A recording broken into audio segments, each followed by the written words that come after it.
can't believe I was awake, friends, when all this news started kicking off. Are you there? So,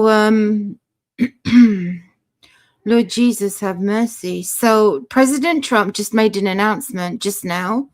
Well, I would say just now. It's been at least an hour now. But also, Reza Pahlavi's posted this. I'll read this to you first, and then I'll share with you the clip where President Trump just made that announcement. My dear compatriots, this is Reza Pahlavi's page. Moments of destiny lie ahead of us. The aid that the President of the United States promised to the brave people of Iran has now arrived. This is a humanitarian intervention, and its target is the Islamic Republic, its repressive apparatus, and its machinery of slaughter. Not the country and great nation of Iran, but even with the arrival of this aid, the final victory will still be forged by our hands. It is we, the people of Iran, who will finish the job in this final battle. The time to return to the streets is near.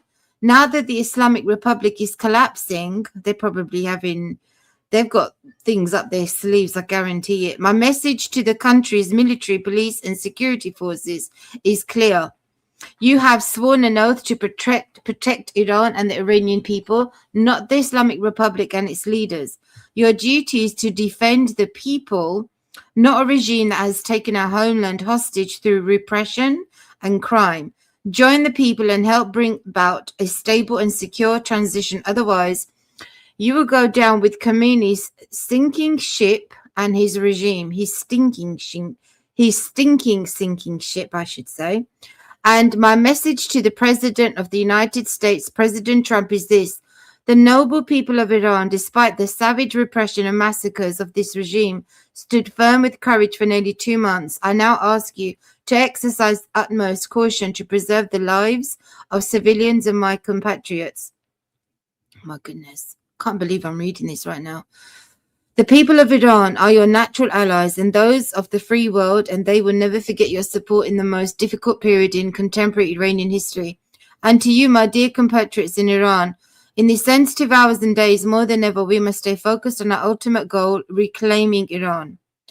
I ask you to remain in your homes for now, preserve your safety and security, stay vigilant and ready so that at the appropriate time, which I will announce to you precisely, you can return to the streets of the final action. Follow my messages through social media and satellite media. If there are disruptions to the internet and satellite, I will stay in touch with you via radio waves. We are very close to the final victory. I want to be by your side as soon as possible so that together we can take back and rebuild Iran. Wow, it's a very emotional statement. So here is the speech. So oh my goodness, I can't believe I'm awake. It's half midnight. Usually, friends, I'm an early bird. I go to bed well early. But tonight was different. I had a lot of things to do. I was doing some household chores and I had to get back on the computer and do my other main job. And then my husband just announced, look what's just been announced by President Trump. And I was like, oh my goodness, I have to go live. So this is the speech. Open Source has the clip. It's also on the news. We'll go and check out the news clip in a minute. I'm going to play this clip and I'm not going to interrupt it. It's 8 minutes long, friends. A short time ago, the United States military began major combat operations in Iran. Our objective is to defend the American people by eliminating imminent threats from the Iranian regime, a vicious group of very hard, terrible people. Its menacing activities directly endanger the United States, our troops, our bases overseas, and our allies throughout the world. For 47 years, the Iranian regime has chanted death to America and waged an unending campaign of bloodshed and mass murder, targeting the United States, our troops, and the innocent people in many, many countries. Among the regime's very first acts was to back a violent takeover of the U.S. Embassy in Tehran, holding dozens of American hostages for 444 days. In 1983, Iran's proxies carried out the Marine barracks bombing in Beirut that killed 241 American military personnel. In 2000, they knew and were probably involved with the attack on the USS Cole. Many died. Iranian forces killed and maimed hundreds of American service members in Iraq. The regime's proxies have continued to launch countless attacks against American forces stationed in the Middle East in recent years, as well as U.S. naval and commercial vessels and international shipping lanes. It's been mass terror, and we're not going to put up with it any longer. From Lebanon to Yemen and Syria to Iraq, the regime has armed, trained, and funded terrorist militias that have soaked the earth with blood and guts. And it was Iran's proxy, Hamas, that launched the monstrous October 7th attacks on Israel, slaughtering more than 1,000 innocent people, including 46 Americans, while taking 12 of our citizens hostage. It was brutal, something like the world has never seen before. Iran is the world's #1 state sponsor of terror and just recently killed tens of thousands of its own citizens on the street as they protested. It has always been the policy of the United States, in particular, my administration, that this terrorist regime can never have a nuclear weapon. I'll say it again. They can never have a nuclear weapon. That is why in Operation Midnight Hammer last June, we obliterated the regime's nuclear program at Fordow, Natanz, and Isfahan. After that attack, we warned them never to resume their malicious pursuit of nuclear weapons, and we sought repeatedly to make a deal. We tried. They wanted to do it. They didn't want to do it. Again, they wanted to do it. They didn't want to do it. They didn't know what was happening. They just wanted to practice evil. But Iran refused, just as it has for decades and decades. They've rejected every opportunity to renounce their nuclear ambitions, and we can't take it anymore. Instead, they attempted to rebuild their nuclear program and to continue developing long-range missiles that can now threaten our very good friends and allies in Europe, our troops stationed overseas, and could soon reach the American homeland. Just imagine how emboldened this regime would be if they ever had and actually were armed with nuclear weapons as a means to deliver their message. For these reasons, the United States military is undertaking a massive and ongoing operation to prevent this very wicked, radical dictatorship from threatening America and our core national security interests. We are going to destroy their missiles and raise their missile industry to the ground. It will be totally, again, obliterated. We're going to annihilate their Navy. We're going to ensure that the region's terrorist proxies can no longer destabilize the region or the world and attack our forces and no longer use their IEDs or roadside bombs, as they are sometimes called, to so gravely wound and kill thousands and thousands of people, including many Americans. And we will ensure that Iran does not obtain a nuclear weapon. It's a very simple message. They will never have a nuclear weapon. This regime will soon learn that no one should challenge the strength and might of the United States Armed Forces. I built and rebuilt our military in my first administration, and there is no military on earth even close to its power, strength, or sophistication. My administration has taken every possible step to minimize the risk to U.S. personnel in the region. Even so, and I do not make this statement lightly, the Iranian regime seeks to kill.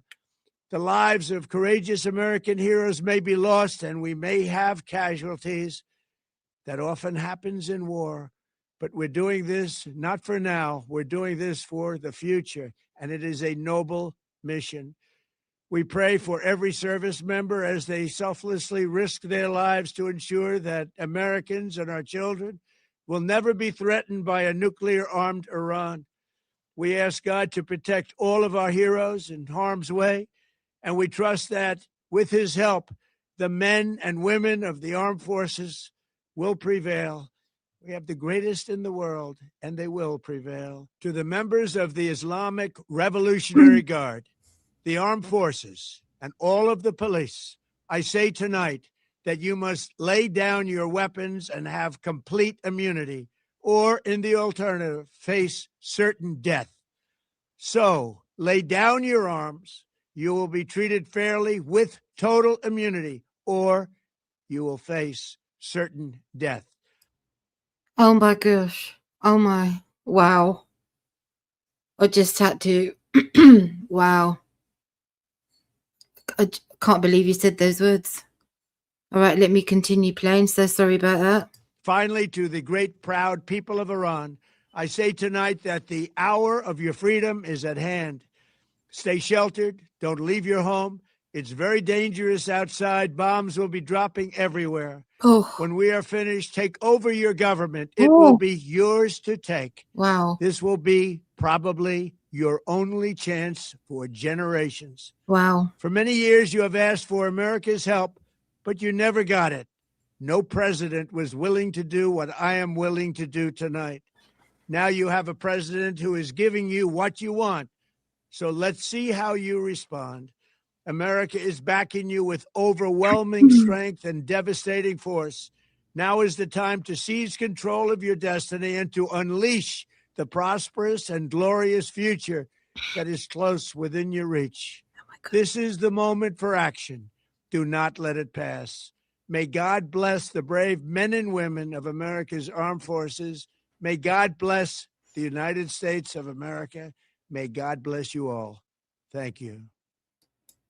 Oh my goodness gracious.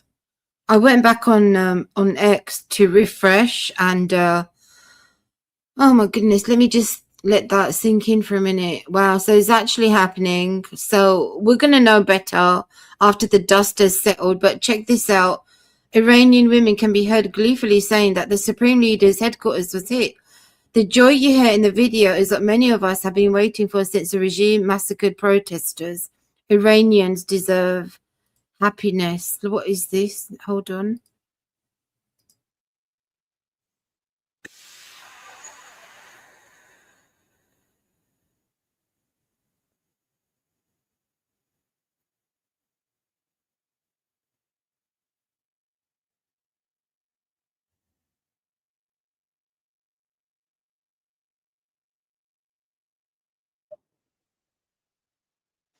You know, we'll never understand how these people are feeling right now. I mean, we can feel good for them, but we'll never know the terror that they've endured for what? How many?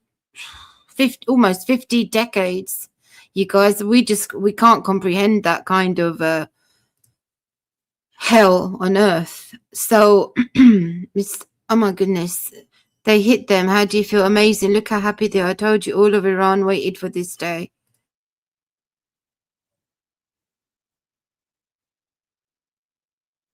Never in my lifetime have I ever seen a country's people literally begging the world to come and destroy their government. I've never seen it like this. Benjamin Netanyahu has just made a statement. All right, I have to check this out too. I've got nothing prepared aside to the news headlines here.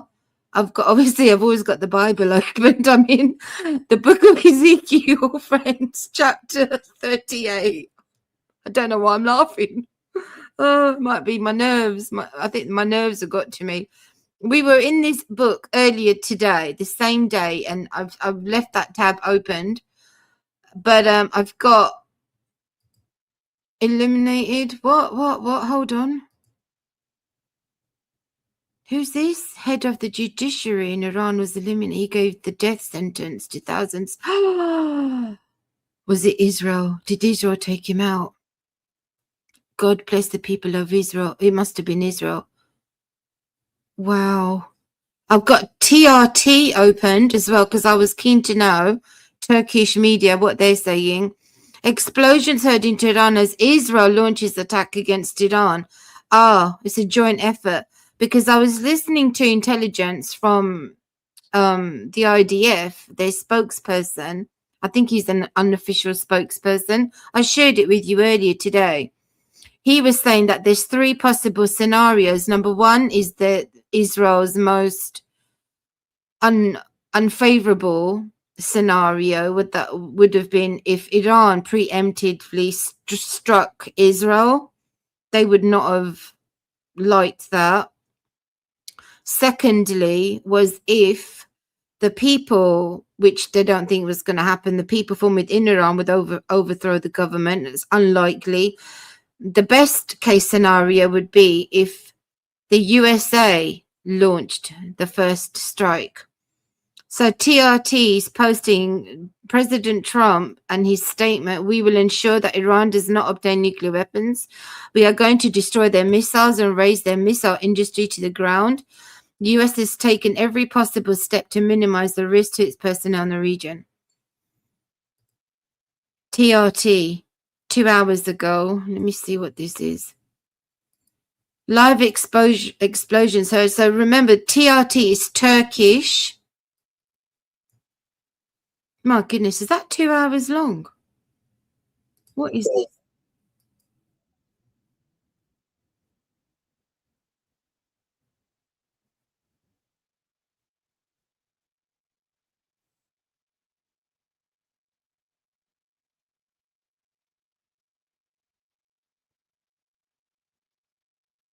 Yeah, but you kind of like ignored the fact that President Trump just made an announcement taking complete ownership of this attack, this strike. Patience has run out, time has run out. We're done with the negotiations. Putting the blame on Israel, of course, no matter what Israel does, they can never keep anybody happy here. Someone TRT, let me just refresh the page again. My goodness, this is what I would normally be doing. Elika Lebon, she's British Iranian. President Trump's speech recites almost word for word my exact statement on Piers Morgan, proving what most of us always knew. This was always common sense to the American public, from left to center to right. It was only the fringe alliance of extremists on both ends that tried to convince you that in the greatest moral inversion in history of being pro-America meant protecting America's enemies. The lie is dead. Iran's freedom is near. Liberal democracy would detonate throughout the Middle East. It's not going to happen, though. This is a problem. I feel bad for them. I feel bad that they're looking to the future with a lot of hope. I don't blame them, friends, that these people have been so oppressed, real oppression, like legitimate oppression, the Iranian people, almost 5 decades. But they're looking for hope. They're looking for the light at the end of the tunnel. It's not going to lead to this. We know it's not, right? Friends, we are the only people that know what's going to happen. So it's like it's more burdensome for us because we see it. The nightmare that's going to unfold before the return of the Lord. We know these regions, these countries, these people groups, they're going to form an alliance, and it's going to form a formidable enemy for the people of God. Israel, the Jews and the Christians, America and the West are safe again. It's going to be temporary reprieve. But I'm interested to know what the Iranian leadership is going to be doing. Mossad's been very against attacking Iran. Free Kurdistan is the true path to peace and stability in the Middle East. He's going on this bandwagon now. Dozens of Israeli jets inbound to Tehran. Radar shows a massive formation. Hellfire in 50 minutes. This is it. War's live. Wasn't he on his way to Israel? I mean, this is literally just happening as soon as he took off to go there. IDF, in the last few minutes, sirens were sounded all throughout Israel with an advanced instruction alert directly to cellular devices to stay within proximity to protected spaces. You know, I brought up a post that I shared with you earlier this week because this is the reason of my anxiety. So I shared this, didn't I, concerning report, but it does not surprise me considering how evil the Iranian regime is. And I'm going to read what I quoted.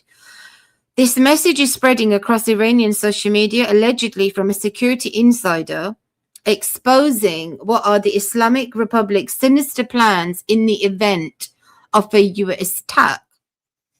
As someone working within the security forces who cannot reveal my identity for security reasons, I felt it necessary to share this very important information with the public.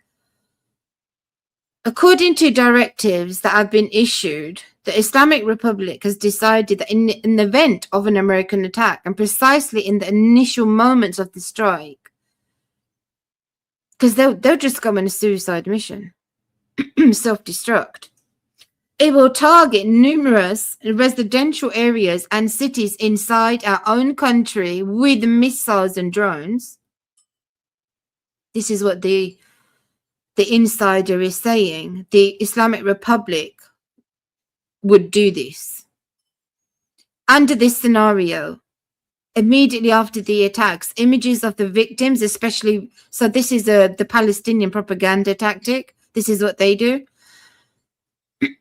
Whereas in this case, the Islamic Republic would be personally harming their own civilians, slaughtering them, which they've already been doing. This is what is so catastrophic, tragic about this whole thing, is that they're doing it themselves to their own people. Under this scenario, immediately after the attacks, images of the victims, especially women and children, will be released to manipulate and shape global public opinion in favor of the Islamic Republic. No doubt Tucker Carlson and Candace Owens will be their prime mouthpieces promoting this propaganda. No doubt. One of the reasons for the highly restricted internet access in recent days is to prepare the infrastructure for the white line internet across the country, an internet exclusively available to specific institutions so they can instantly send messages and videos to Arab media and news agency aligned with the Islamic Republic. This is so wicked, so evil, so demonic. Only demons and Satan could conjure up a plan like this. So disgusting, so vile. The main goal of this plan is to create a facade of international victimhood and shift the landscape of global public opinion, which is currently strongly against Khomeini and in favor of Donald Trump.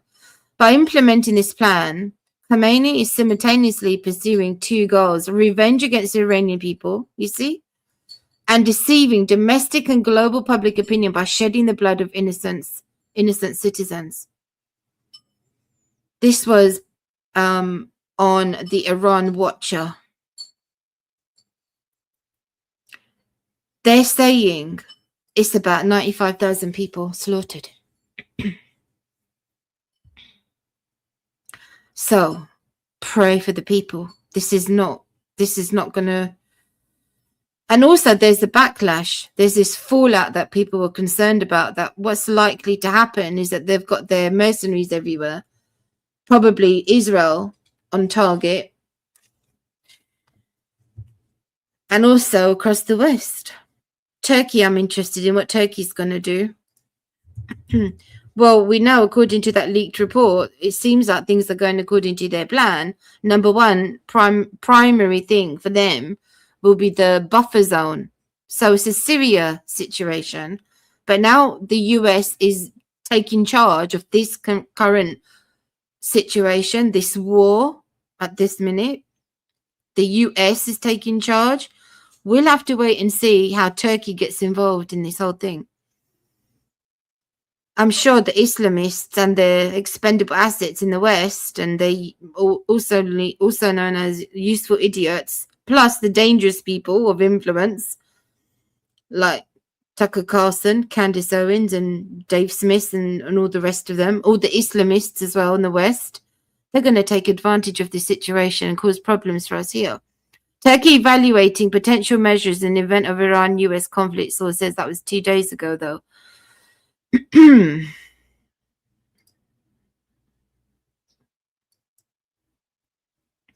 Trump says US carrying out major combat operations in Iran. Iran fires missiles at Israel as U.S.-Israeli massive strikes continue. Turkey today.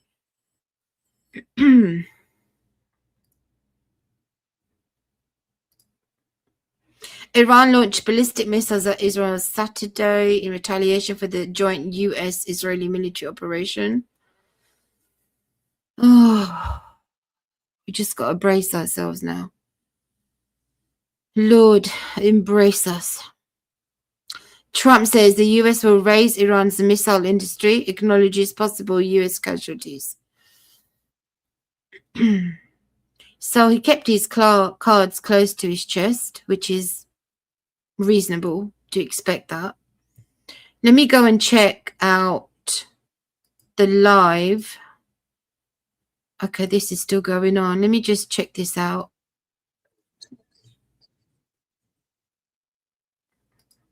There's no sound.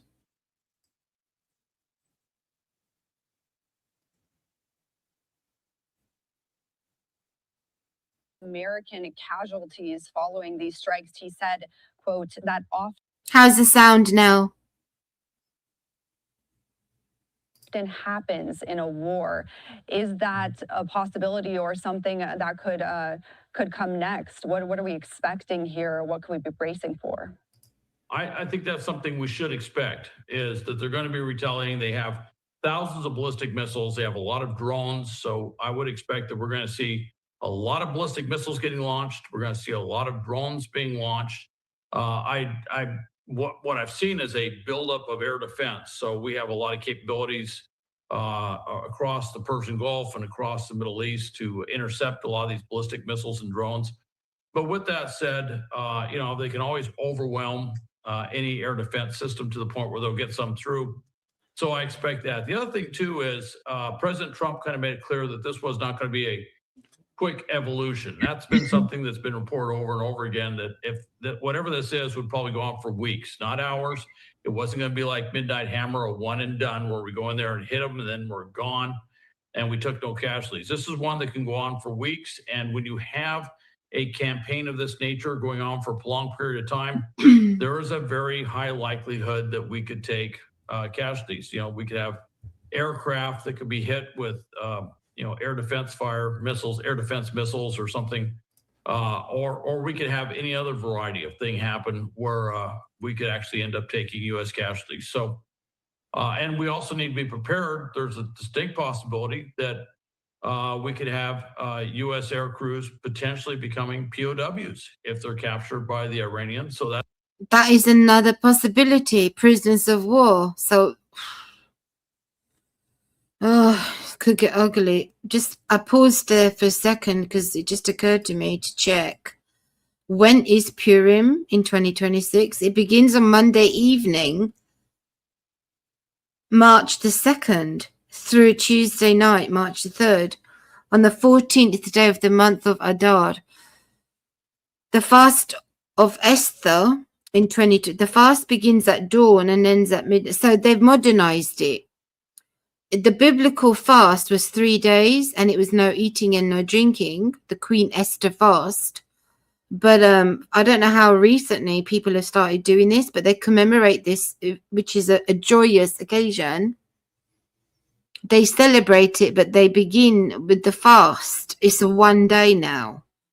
And I think you might have been in the chat earlier today when I mentioned we should fast. I really do think we need to go and seek the Lord and pray for the people and just pray and ask the Lord for deliverance, friends. We are the people of God after all. We ought to be doing this. What do you think about that? I know fasting is a personal thing for so many people and it should be that way. We need to be led by the Lord to seek him when we go into a fast. But there's also power collectively fasting as a group, corporate fasting. We don't have a lot of time to think about it. I mean, it's literally Saturday today, the 28th, and this is coming on Monday. I think we should prepare, and I would do a dry fast according to the Bible. No eating, no drinking. And so that would mean that from now on until then, we just consume a lot of fluids, so we stay well hydrated, staying away from dehydrating foods. So eat a lot of fresh fruit and vegetable and water, drink water, and then we go into the fast. I'll keep you updated about that. What's that, babe? I was just talking to my husband. I thought you mentioned something there. Okay, let me just go back to the news and see what else is being talked about. Let me know, what do you guys think about that, friends? About the fast? That's something we have to be aware of as well. Although I would imagine that we have a rather robust plan in place to go in there and rescue downed air crews and airmen as quickly as we can.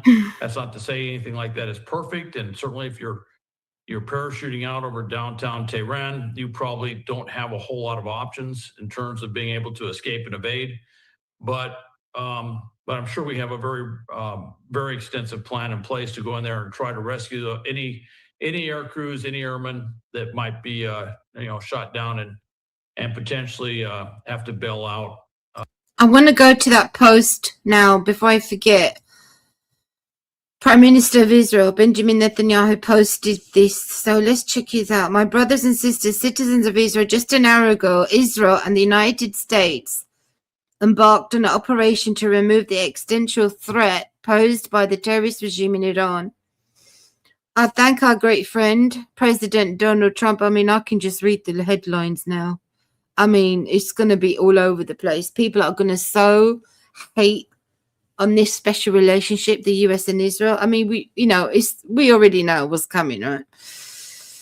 I thank our great friend, President Donald Trump, for his historic leadership. For 47 years, the Ayatollah's regime has chanted death to Israel, death to America. Yeah, they're the ones who coined those phrases. The great Satan and the little Satan. Can you imagine? For 5 decades, they've been getting away with this. Madness. Can you imagine any political leader in any part of the world speaking the way these guys speak and they get away with it? But Israel is the troublemaker. But the US are the Zionist instigators, right? The fire starters. Joke. They are projectionists. I know I say that a lot, but it's true. That's what they are. This murderous terrorist regime must not be allowed to arm itself with nuclear weapons that would enable it to threaten all of humanity. Benjamin Netanyahu has spent the best part of his life, his very existence, warning about Iran. Imagine how he must be feeling this moment. He's so aged, and you can see the lines on his face. He's grown old with weariness. You can see it, but it must be quite a thing to experience this right now. Deep breath. Our joint operation will create the conditions for the brave Iranian people to take their fate into their own hands. Yeah, but Turkey's just around the corner, you see. Because we see from a spiritual, biblical aspect, they don't. So we have a better perspective. We know what the Lord is thinking and what he has planned for the region. The time has come for all parts of the Iranian people. Wow, check this out. The time has come for all parts of the Iranian people, the Persians, the Kurds, Azeris, Baloch, Ahwazis, to cut off the yoke of tyranny and bring freedom and peace-loving values to Iran. And you know he's religious. Benjamin Netanyahu is religious, so he knows Purim is around the corner. So the timing of all of this is, my goodness, I'm getting shivers. I'm getting shivers sitting here thinking about this all. Oh my goodness. I'm glad I have you here, friends, to go process all this with.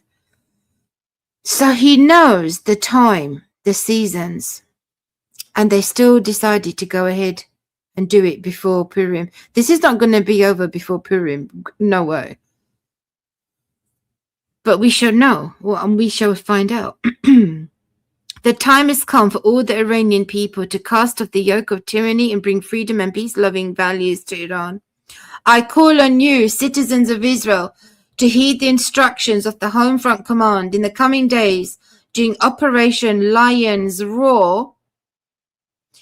We will all be called upon to show patience and strength of spirit.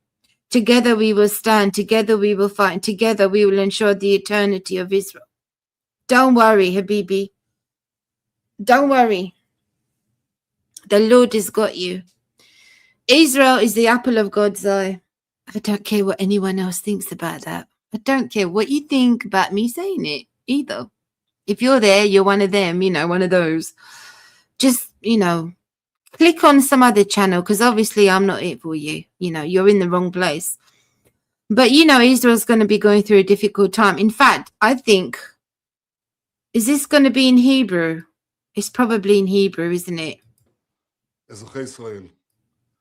It's in Hebrew. Okay, it's all right. Let me refresh.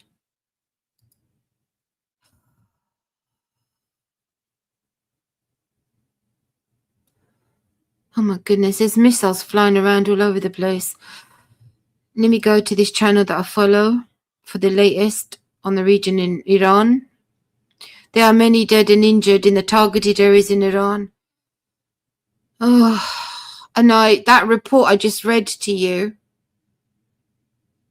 Oh my goodness, the people are being you guys, people are being eliminated already. What a time we're living in. To have people eliminated and it be posted on X within minutes. Oh my goodness gracious. Iran's defense minister taken out. Who are these? They've all been eliminated. They have not wasted any time. Oh my goodness gracious. Wow, you guys. Happy recording. See, Khamenei's home has been targeted. Iranians are celebrating. Pray for the poor people, you guys. They don't know what else to do. Khamenei's house and office have been leveled to the ground. People are cheering while recording and happy. Khamenei's being targeted. It really is his place. But do you think he's actually there? Or is he going to be found in sort of a gopher hole in the ground like Saddam Hussein was? And even the Libyan leader, Gaddafi, wasn't he also found in a hole? This is the end of such people, dictators. They don't have a good end, do they? Anyway, you reap what you sow. It's a biblical principle. US and Israel launched a large-scale operation against Iran. Footage recorded from Iraqi Kurdistan shows the missiles heading into Iran. Oh my goodness, what a spectacle. Can you imagine? Oh, what is this now? I'm sorry, you guys. I'm just, first time I'm seeing this tonight. Using it, look, combat operations.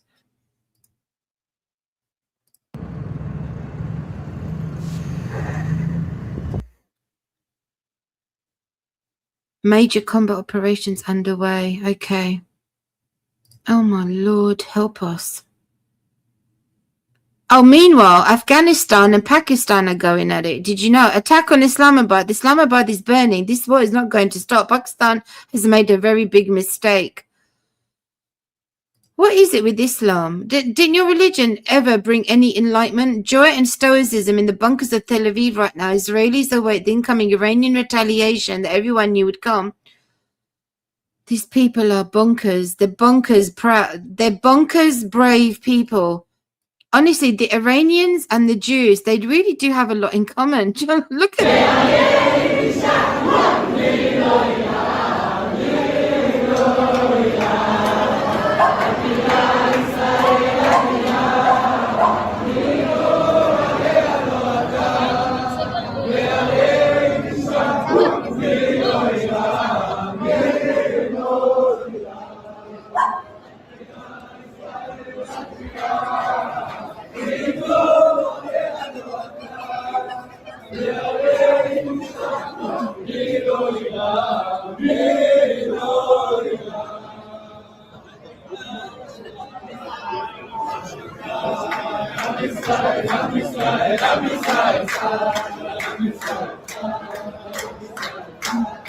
I'm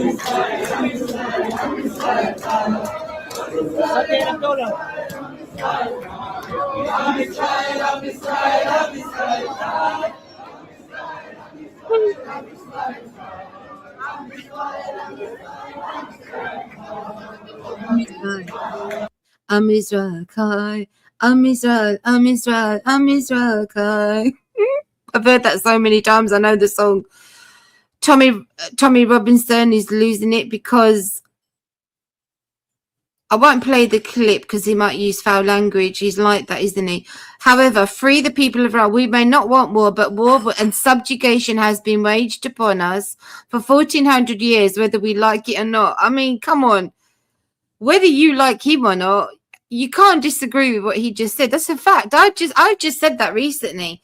These folks have had 1400 years preparing for war, nothing but jihad. Right? They've been going around causing problems everywhere, left, right, and center. The Islamic regime in Iran cannot have a nuclear weapon ever. You don't allow a weapon of such mass destruction to get into the hands of apocalyptic 12er Shiite Islamic revolutionaries and terrorists. When they call for death to the West, we believe them. You so many people who've had experience know what they're talking about. Iranian foreign minister dabbles in 12 Shias and Taqiyya. Iran has so much oil it does not need a civilian nuclear program. Okay, friends. Well, I mean, we could be here all night. Shabbat Shalom. Israel, Sabbath morning in the bunkers. They're standing in solidarity with the Iranian people. They love them so much, friends. The Jews love the Iranians. It's so moving. They've got this like sort of bond. You know what I mean? It's like they're trauma bonded. Friends across the aisles bonded because of trauma, and they understand it. They understand one another. So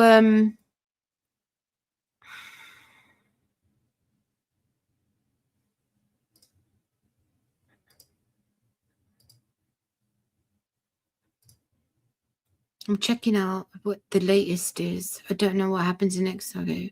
Iranian state news outlet reports retaliation dubbed True Promise 4 has begun. Oh, let me go on his page. What's his face?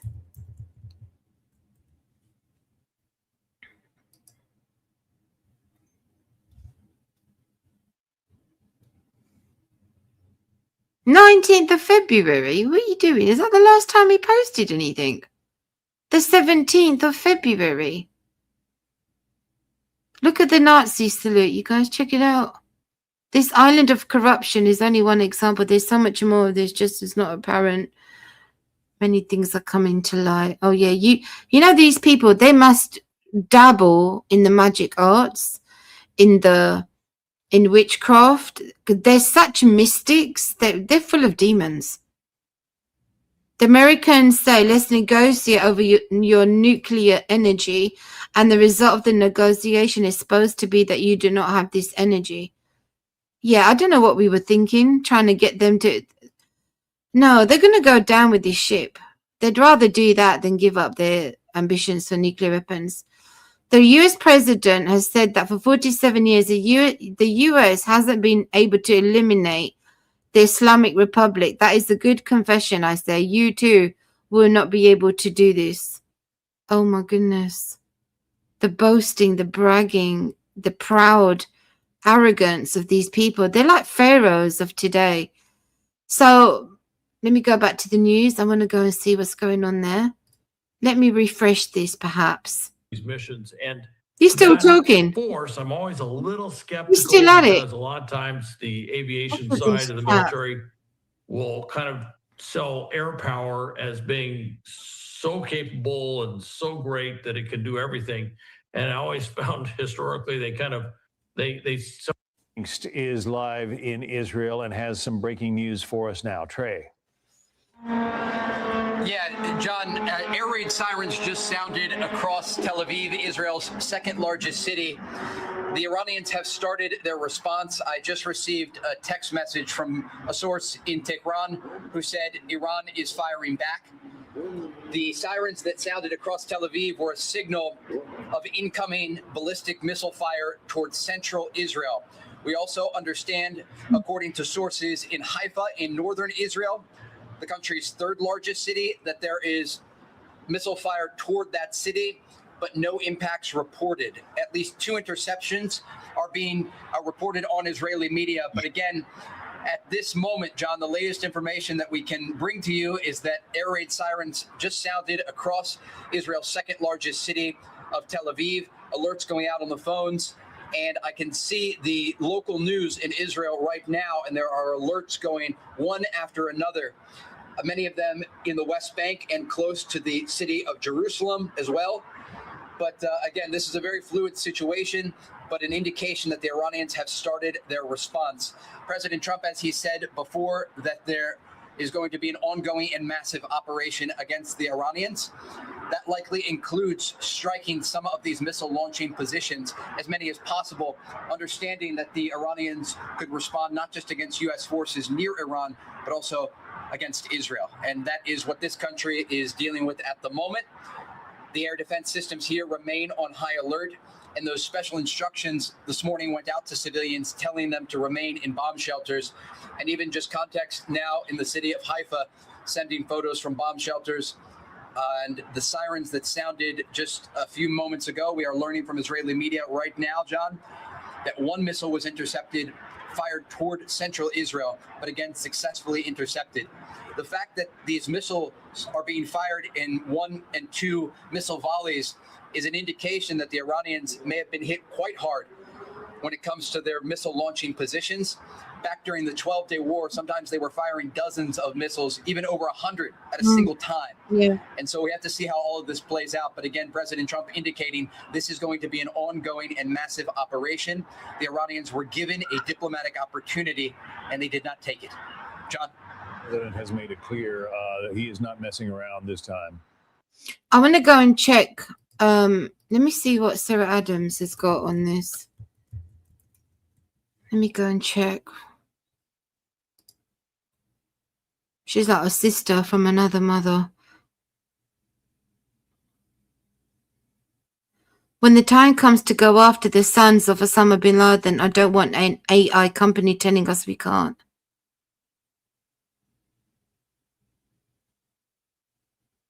Okay. Nothing there at the minute. Oh, there was somebody else I was going to... Oh, yeah. What's he doing? Mehdi Hassan. You know, he's a Brit. He's definitely an Islamist.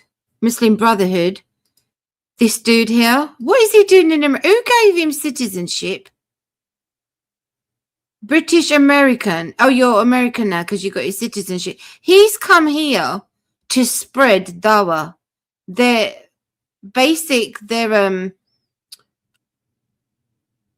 propaganda 1 hour ago. With these guys, it's a projection. Oh, no. You don't get to do that. You guys are the projectionists. Oh, my goodness. This inversion thing is just, it's off the charts, isn't it? So you're going to claim he's projecting, right? With these guys, it's all projection all the time. You can't find a single instance of me supporting wars or the killing of civilians. You literally do by legitimizing Hamas and being a mouthpiece for them. Meanwhile, Levy has spent the past 2 years openly supporting the mass killing of kids in Gaza. Every accusation is a confession now. What did he say? No, but if the Islamic Republic put into effect its death to Israel policy, we know who'd be cheering them on. Exactly. He's so on point. But these folks can't take it. They just cannot handle it. They dish it, but they can't receive it, right?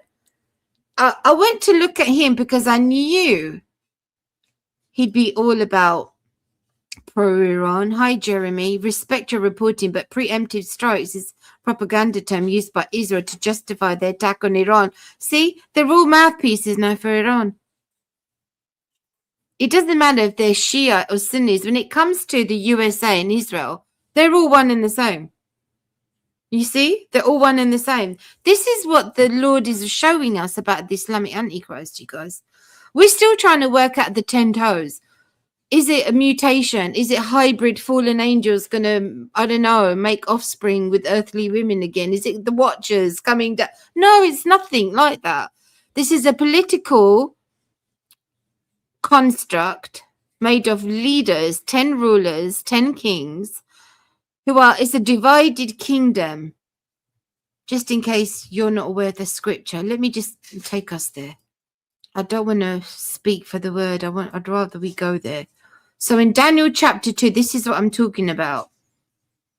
They work together, but to us, they're all fighting one another. Like, for example, Afghanistan and Pakistan right now. They're at it now at the minute. But it comes to Israel. Who's going to be the nation that ushers in the age of the Mahdi and Isa? Right, they fight over these things. Their religious feuds are actually really bizarre, but they care about those things. So here in the book of Daniel, chapter 2, the feet of iron and clay. Now the interpretation, we just got to scroll along now, is giving him the breakdown of the vision. Here we go. The fourth kingdom will be strong. That kingdom will break in pieces and crush all the others. The feet and the toes. The kingdom shall be divided. This isn't going to be fallen beings, fallen angels, right? They're not going to come and do that again. The strength of the iron shall be in it, just as you saw the iron mixed with clay. The toes and the feet, partly iron, partly clay. So the kingdom shall be partly strong, partly fragile. That's what he's talking about. That was the point. You see, the wonderful angels giving to us the understanding. But people still want to insert their I don't know where they get it from. Steve Quayle, maybe. Honey, who's the other chap? There's Steve Quayle. There's oh goodness, their names escape me. L.A. Marzulli. There's another one. Was it Chris Putnam? Tom Horner, God rest his soul. I liked Tom Horn, not him. He wasn't so. But I'm just saying that we get these ideas and we never read the scripture to understand it for ourselves. And then it's the same with the Gog and Magog. Ami Safati says, now that I'm on it, let's go there now because you may not have heard me talk about that. Ami Safati, this is what he says about the Magog. He says, this is some of the radical Islamic nations. Radical Islam. They just love that. Radical Islam is going to be destroyed. And then after radical Islam is destroyed, that's when the Antichrist comes. How many times have you seen me go through this book, this wonderful book of Ezekiel? And there's nothing like that in this book, is it? In fact, when Gog is destroyed and his armies and they're being buried and then the weapons have been burned, 7 months and 7 years, the land is restored. Israel is restored. And then the Messiah is restored. Because at this time, the Lord appears. My presence, the mountains and everything is going to shake. This is how the Lord magnifies himself amongst the eyes of many nations. So you got to be so careful with the people you listen to, unless you're able to pause and check the scripture for yourself. I mean, how many of you do that? I wonder how many people do that right now. Right now, this current conflict, this war that's about to break out, guaranteed tomorrow, it's all going to be all over the news. Bible prophecy this, Bible prophecy that. But the problem is, it's all clickbait. Because we're not actually doing Bible prophecy. We're not going into the scriptures and reading the scriptures in their context, are we? What do you say?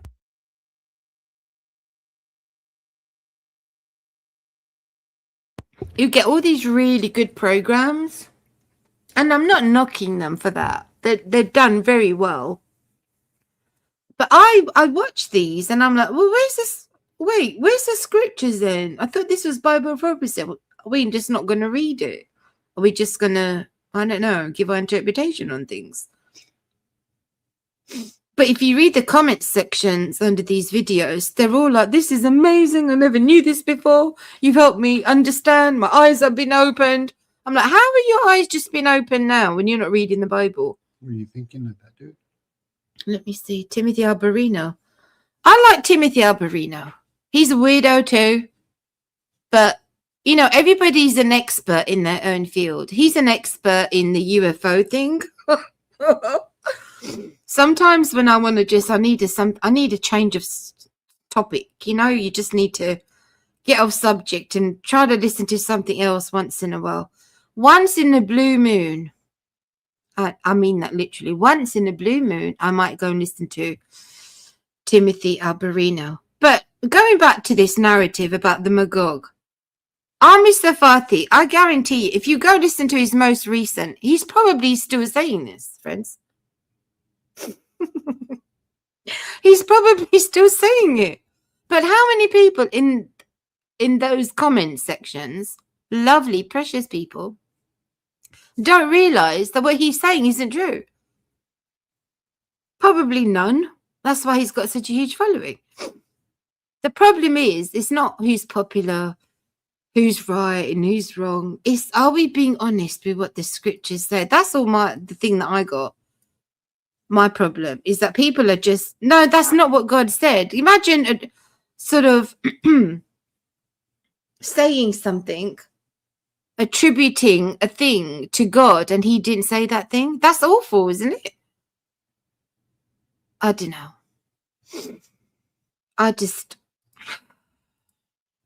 Let me go back and check what else is going on.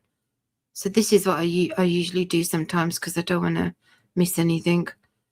I know there are people that I'm forgetting. She's Iranian. Let me go and check her page out. 14. We are living through the right side of history right now. Oh, she's reposting Elika Lebon. Oh my goodness. Oh, Goldie. Let me check Goldie. I thought there was somebody I was forgetting. Goldie. Gamari. Let me check. 1 hour ago, she's posting from NetBlocks. Confirmed data. Data show Iran is now in the midst of a near total internet blackout. Oh, my heart sinks when I see stuff like that. Because the people, the Iranians, you guys, you know, this is what I mean. We just don't understand. We try to. We can't really, can we? We can try to have empathy and sympathize with their suffering, with their pain. Don't forget, there are 2 million Christians in Iran, friends. Maya Tusi as well. Maya Tusi. Let me just see what else Goldie posted. She posted. Okay, Maya. Oh, but it's actually Tusi TV. Hold on.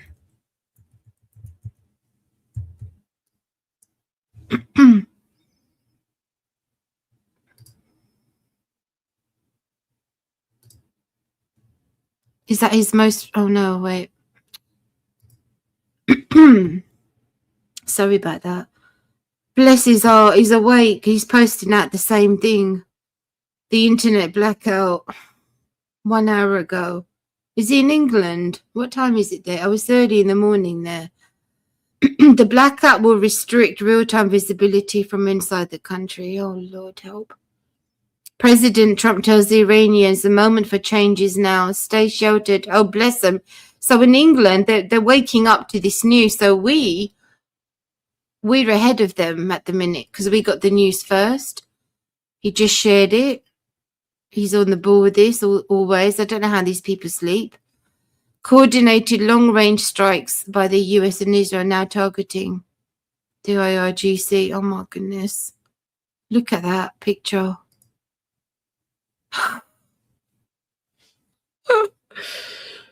Oh, I'm not laughing. I'm not. It's just...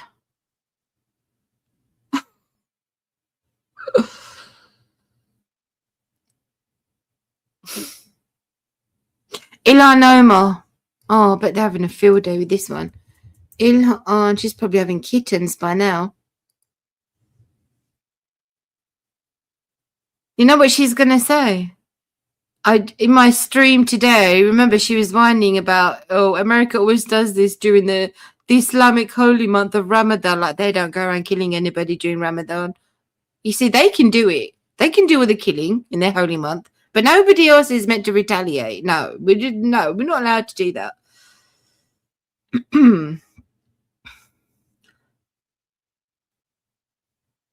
17 hours ago. Oh, she's asleep at this minute. She's sound asleep. She doesn't know anything. What about Rashida? She's another one, that girl. Rashida Tlaib, Palestinian, always got Palestine flag outside her office. Am I actually on her page? I am. Okay. Why doesn't he give me the top of the page? Oh! 26. This is insane. DHS apparently went so far that Colombia missing child. Oh, no statement from them either. Oh, they're going to be at it. Guaranteed tomorrow they'll all be out. Oh, this is her official page. Oh, that's worse than the other one. So, sorry, that was rude of me. It's the person inside that I'm going at, not her looks, by the way. What is she posting here? Oh, there's nothing from these guys. They're all asleep at the moment. Okay, fine. Okay, you guys, is there anybody else that you can think of that I should go and check out? My mind is running blank at the moment. Sarah Adams, Tio. Let me go back to Turkish media. 25 minutes. Explosions heard in Jerusalem as Tehran says it launched retaliatory attacks. Well, that's what the Fox correspondent was saying, right? That they're coming few and far in between, not that many.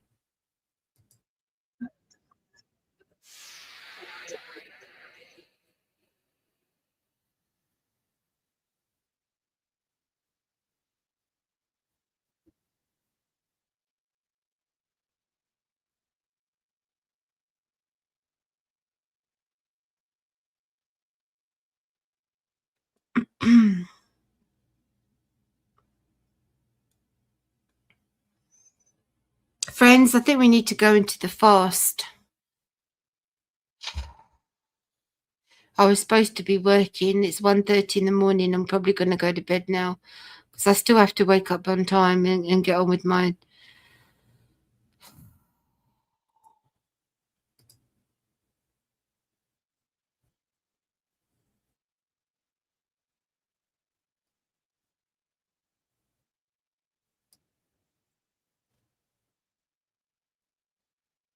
To resume their malicious pursuit of nuclear weapons.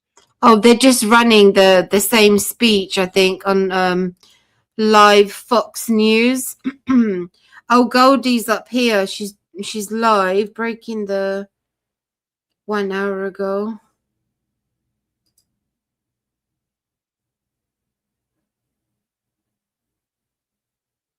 Reaction. If you're joining us, the president laying out a foundation of a possibly prolonged war in the region. Let's go to ABC's Martha Raddatz with reaction. Martha. That was an extraordinary statement. It is clear we are not doing limited strikes. This could last. We do not know how long, but the U.S. is now at war with Iran. After 4 decades, the president said, reacting to everything that's happened from the hostages taken back in the 1970s, also leading up to the recent protests in Iran. Steve Gagnier joins us again.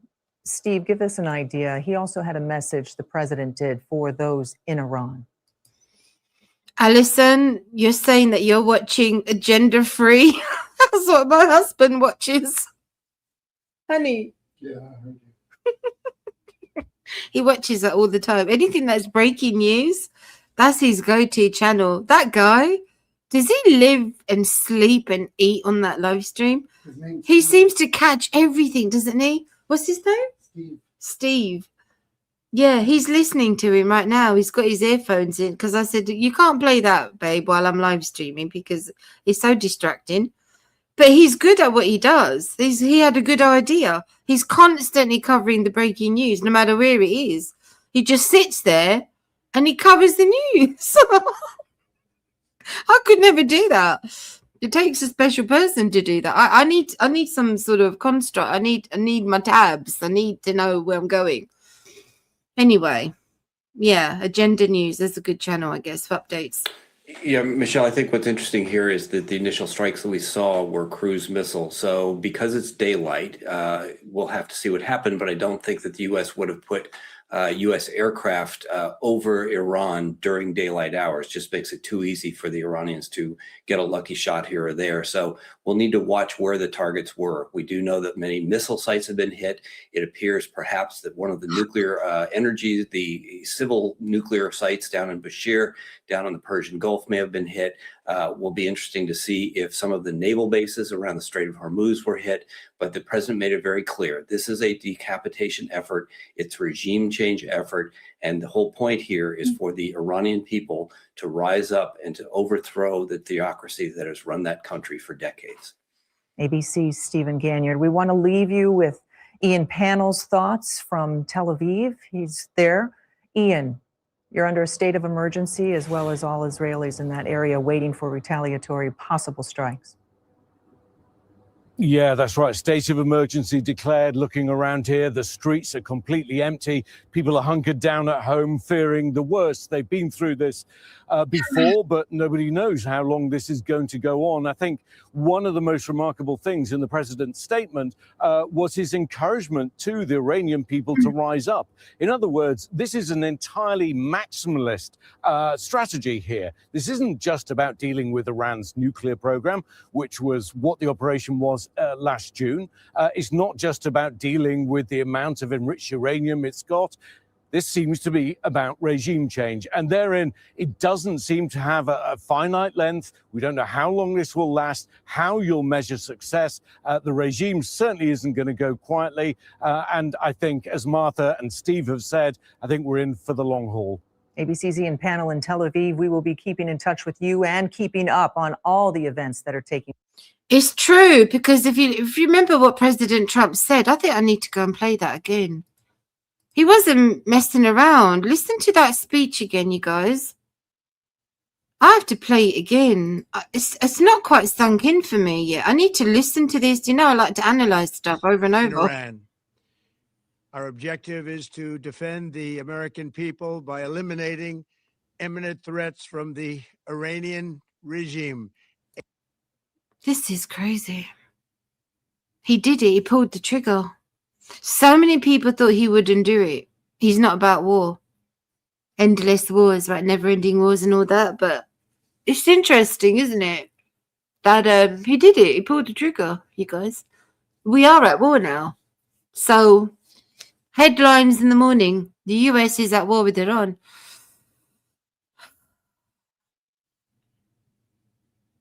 I admit, I was pessimistic about it. I'm like, I don't think this is happening. They're taking too long. What's going on? He's holding his cards too close to his chest. Obviously, this is what you do in pre-war time. War is deception and all that, I'm sure. But goodness gracious, so many people have been slaughtered. So it looks like they're going to go at it hard, like hard, not messing around. He literally said that in his speech. This is an opportunity now for the Iranian people to take your freedom. My goodness, let's just hear this again. A vicious group of very hard, terrible people. Its menacing activities directly endanger the United States, our troops, our bases overseas, and our allies throughout the world. For 47 years, the Iranian regime has chanted death to America and waged an unending campaign of bloodshed and mass murder. I think he really means it. This speech, well, we don't know what he means, but the speech has been put together to say enough is enough. We're done. We're done with Iran. Things are not, we're done negotiating. It's over. It's over. Surrender, give up, or be dead. Oh, Lord. What does this mean for us in the West? What does this mean? More trouble ahead, friends? Nothing compared to what the Iranians are going to be going through. But you remember, their supporters are everywhere in the West. This is a taste of what it's going to be like when the Antichrist shows up. The Islamic Antichrist, you guys. I wonder if we'll have the internet in those days. What do you think? Do you think I'll still be here every Tuesday and Friday? Oh, the Antichrist is here, you guys. You guys, the Antichrist, it just showed up. Do you think I'll be one of the first people to announce the Antichrist is here? Oh my goodness, I have better aspirations, trust me. That is not one of them. God help me. Lord help me. Have mercy. Save us, Lord. Oh, difficult days ahead, friends. I'm sitting and I got my head in my hands. Like, oh, help us. I pray that I'm here for that time. Targeting the United States, our troops, and the innocent people in many, many countries. Among the regime's very first acts was to back a violent takeover of the U.S. Embassy in Tehran, holding dozens of American hostages for 444 days. In 1983, Iran's proxies carried out the Marine barracks bombing in Beirut that killed 241 American military personnel. So now it's payback. This is American payback time. That has never happened. No, nobody ever did it, actually, with Iran. But President Trump is the one to do it. That's what he's saying. So he's going to do this as his legacy. Maybe he does want to be a Ronald Reagan. Isn't that one of his things? Honey, isn't that true? No. No? Didn't he want to be as good as Ronald Reagan? Something about that, wasn't it? No, he wants to be, well, Reagan started right, but he went off course after he got shot. But Oh. he wants to be like Lincoln. Lincoln, Abraham Lincoln. Yeah, he wants to bring back the American economic system. The American economic system.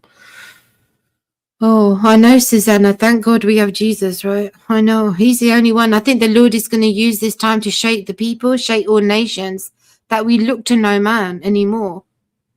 Those days are coming to an end.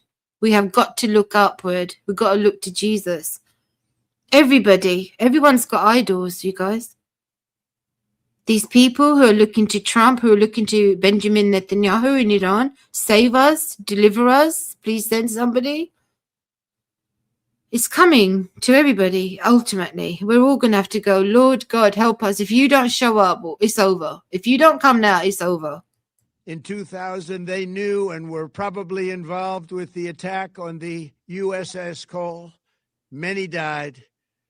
Iranian forces killed and maimed hundreds of American service members in Iraq. The regime's proxies have continued to launch countless attacks against American forces stationed in the Middle East in recent years, as well as U.S. naval and commercial vessels in international shipping lanes.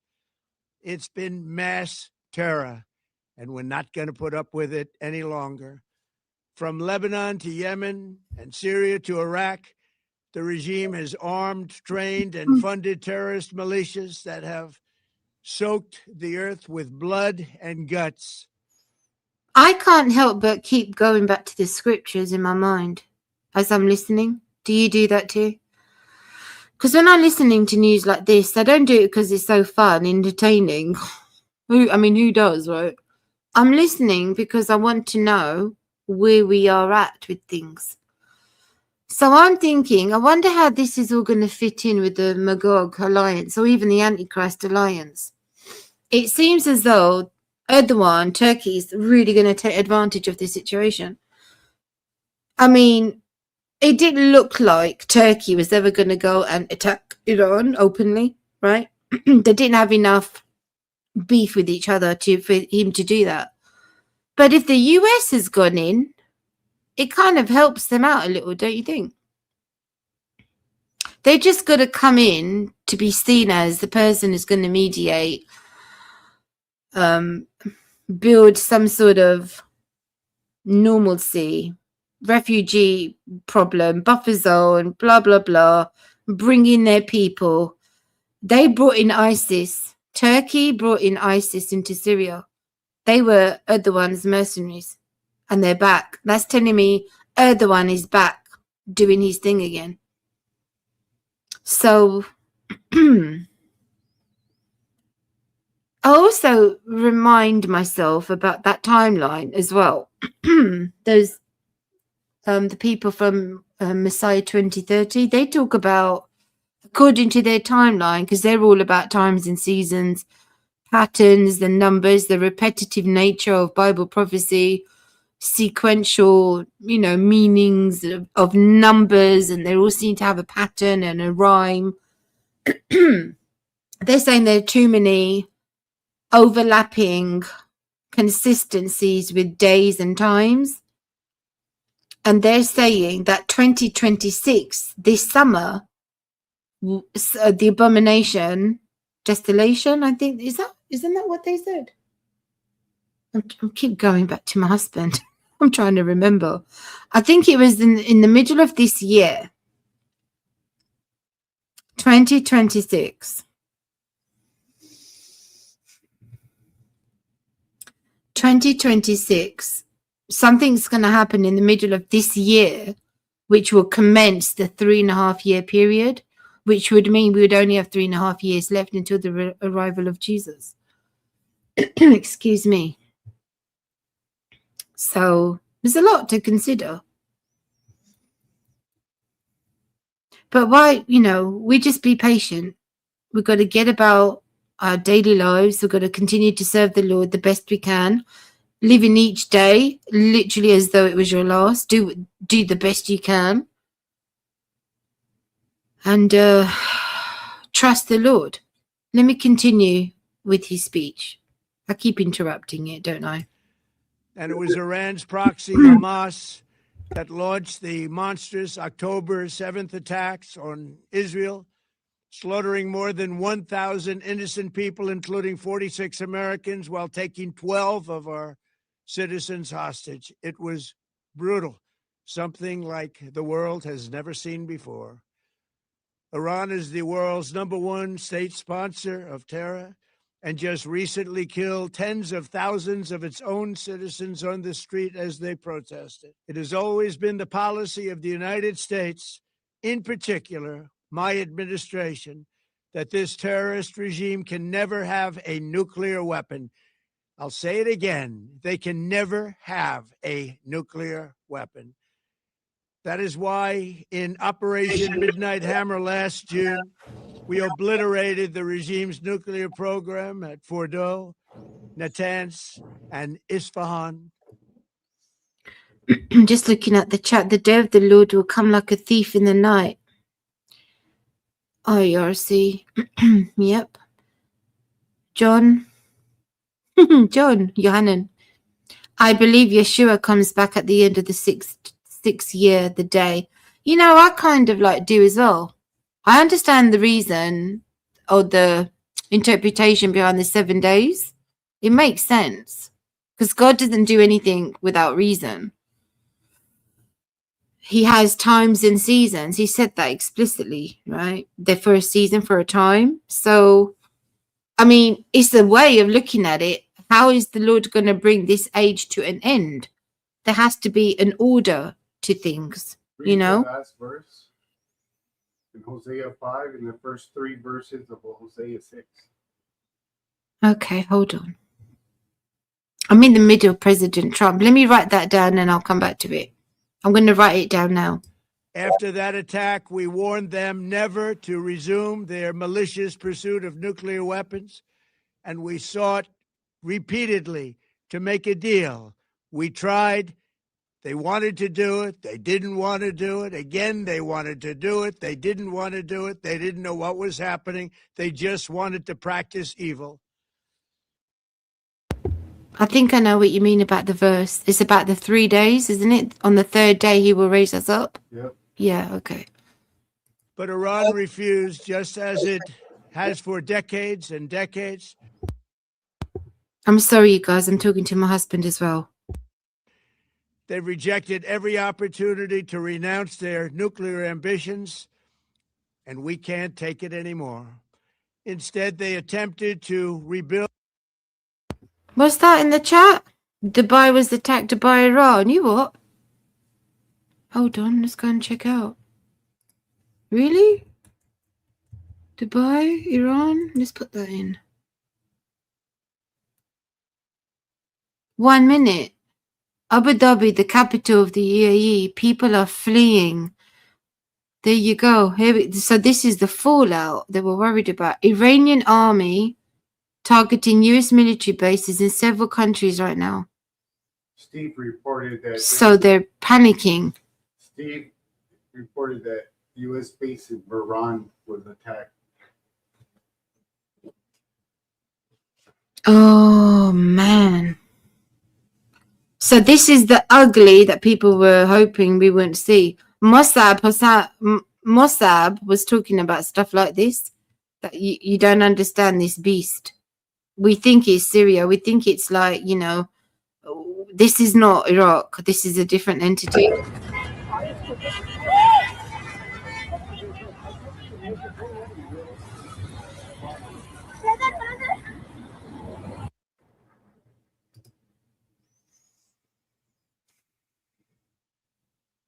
Six seconds, loud explosions heard in Dubai.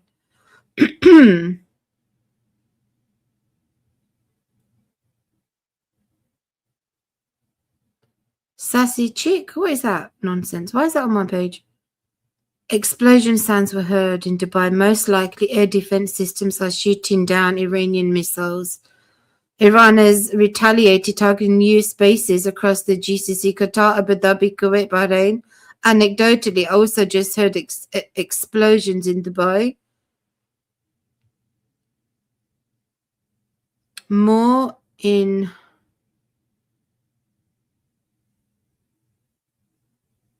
Al Jazeera.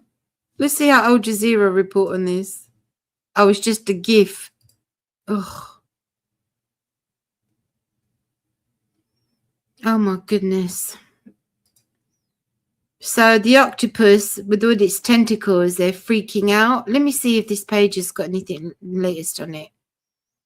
5 minutes ago, clarification on early reports. The US remit as a part of ongoing strikes was to specifically target Iranian principal and senior military civilian decision makers.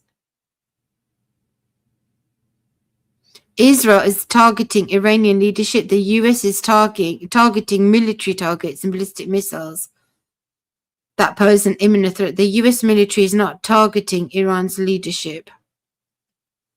So Israel is taking out the big guns. Basically, that's what they're good at. Let's be honest. Who's Jennifer Griffin? Chief National Security Correspondent for Fox. Okay. Let's read that again. Israel is targeting Iranian leadership. The US is targeting military targets and ballistic missile sites that oppose. Well, they're doing a great teamwork here then, aren't they? Teamwork makes the dream work. Oh, sorry, I'm not making light of it. It's just the way it sounded. Video showing the impact and the aftermath of Iranian missile strike against US 5th Naval Support Activity Installation, Bahrain. After the first few waves of US-Israeli strikes are now ongoing as both sides. Oh, goodness, this is going to be ugly, isn't it? Oh, pray for the soldiers, the Marines, everybody in the Air Force. But this is what everybody was calculating. Let me go back to why I agreed with what Mossab was saying about this, because I suppose that at this point it doesn't matter now because it's already happened.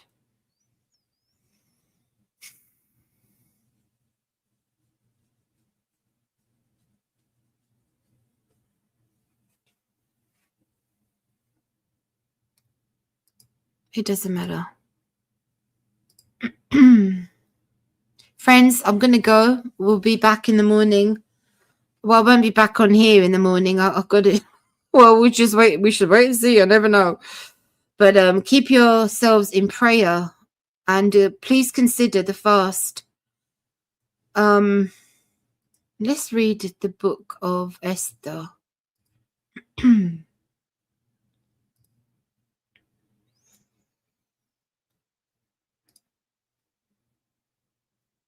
Esther becomes the queen, the conspiracy against the Jews. Isn't it so like prophetic that people are talking about this is like those days again? But this is why, because history is cyclical, isn't it? This arch enemy, Satan, who hates us, the people of God, he hates mankind, honestly. He hates mankind because man was created in the image and likeness of God. But he also hates the woman and her offspring because God declared a curse on the serpent in the book of Genesis, right? Oh my goodness. So that brings me to that point. In the book of Genesis, God declares a curse on the serpent, and there would be an enmity between the seed of the woman and the serpent seed. That's right there in the book of Genesis. And lo and behold, what do you have? At the very end of the Bible, the last book of the Bible, in the book of Revelation, we have that scenario playing out. So the destiny declared by the Lord is realized in the book of Revelation, because we're back at square one, the woman and the dragon. It's amazing. You see, nobody could have just put that all together. This is God's book, holy book, scriptures. So this enmity is constantly his seed going after the woman's seed. And the seed was the ultimate, the seed was the Messiah, Jesus, but also the woman, you see, he goes after the woman. He hates her.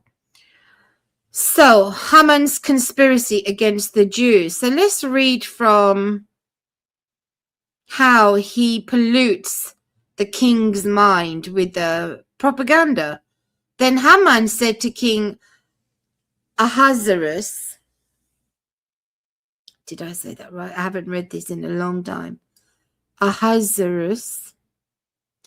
There is a certain people scattered and dispersed among the people in all the provinces of your kingdom. Their laws are different from all other peoples, and they do not keep the king's laws. So he's basically conspiring. I want to get to the point where Esther decides to take action. And then after this portion, before I forget, we'll go to the book of Hosea and we'll read that portion about the prophecy.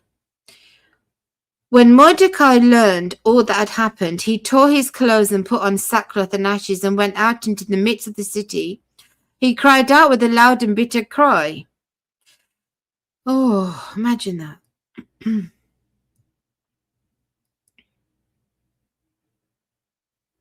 He went out as far as the front of the king's gate, for no one might enter the king's gate clothed with sackcloth. And in every province where the king's command and decree arrived, there was great mourning among the Jews, with fasting, weeping, wailing, and many laying sackcloth and ashes. Oh, is this where the fast happened? Did I miss it? Must have been in this chapter here.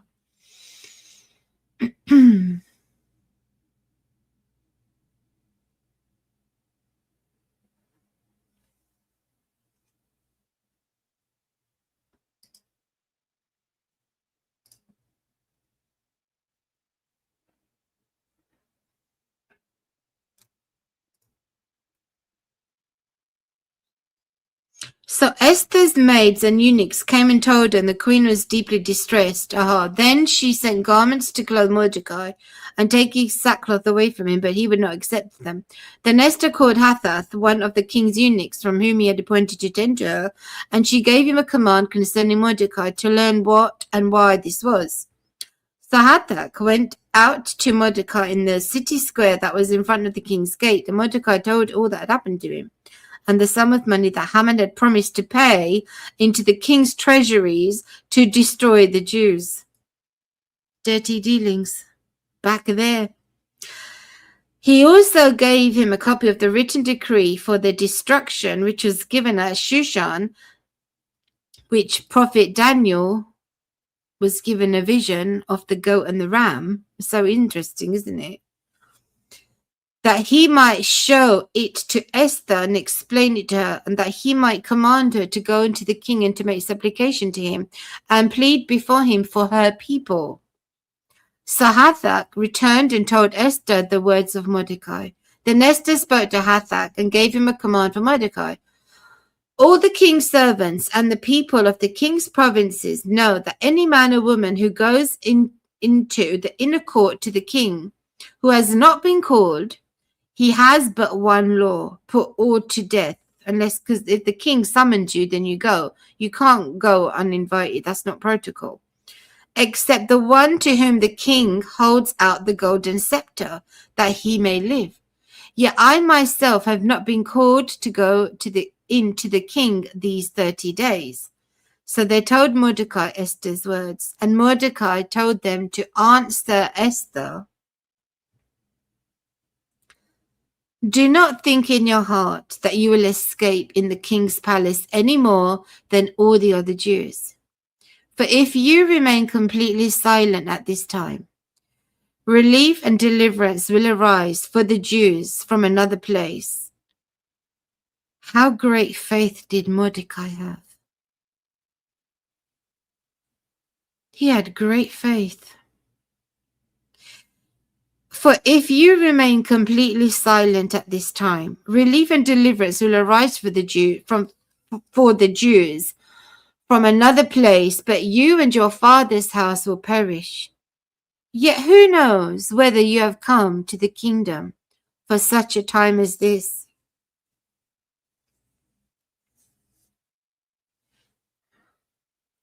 Wow.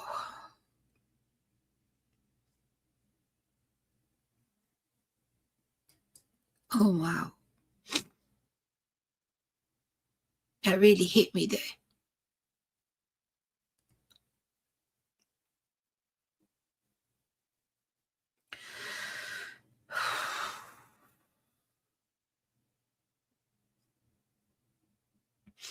I didn't expect that.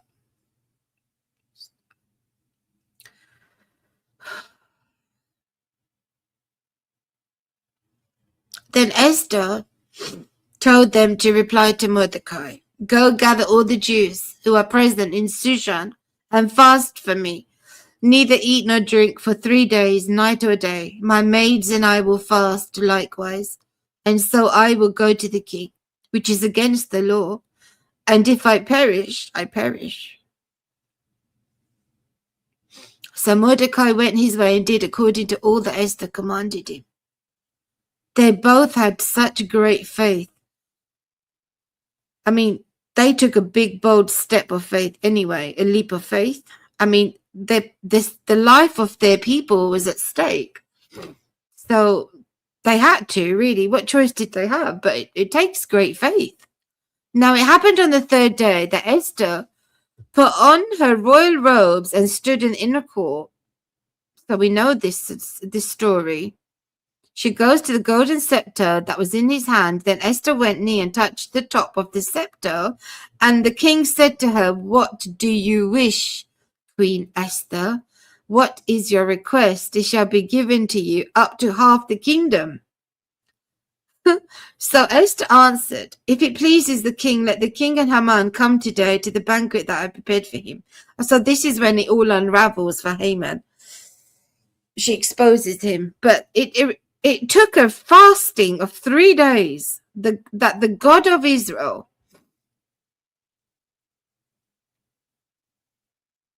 honored it. Then Haman told of his great riches, the multitude of his children, everything in which the king had promoted him, and how he had advanced him above the officials and servants of the king. Moreover, Haman said, besides Queen Esther invited no one but me to come in with the king to the banquet that she prepared, and tomorrow I am again invited by her along with the king. Yet all this avails me nothing, so long as I see Mordecai the Jew sitting at the king's gate. You can tell how much he hated Jews. Okay, he said that. Mordecai the Jew. And so, and the thing pleased Haman, so he had the gallows made. He was preparing.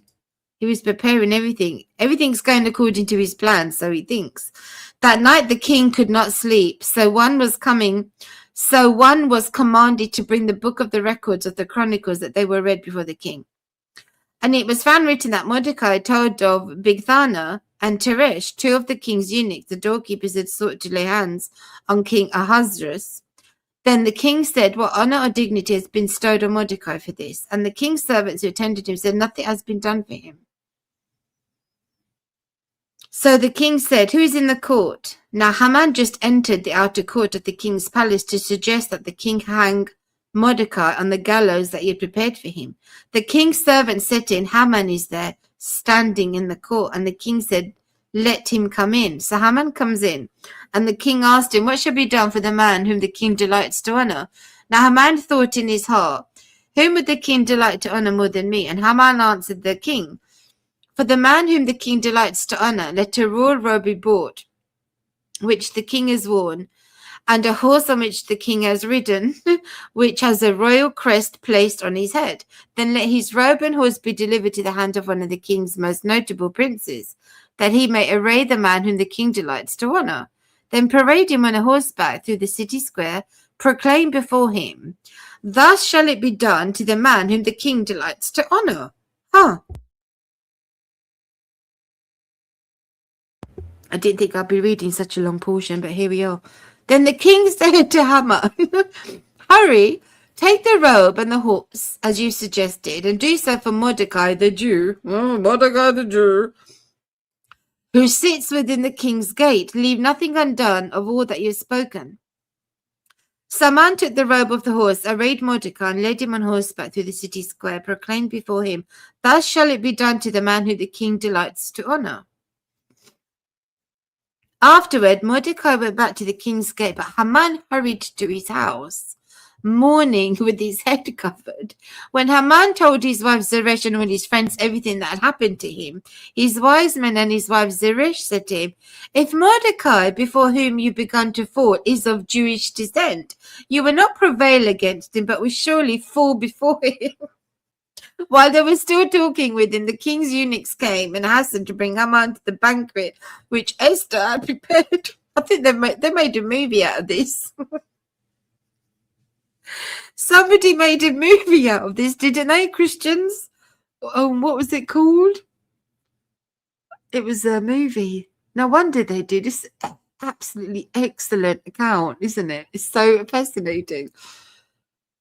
Haman hanged instead of Mordecai. Here we go.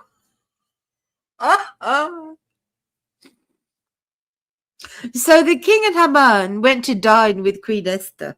And on the second day at the banquet of wine, the king again said to Esther, what is your petition, Queen Esther? It shall be granted you. And what is your request? Up to half the kingdom? It shall be done. Then Queen Esther answered and said,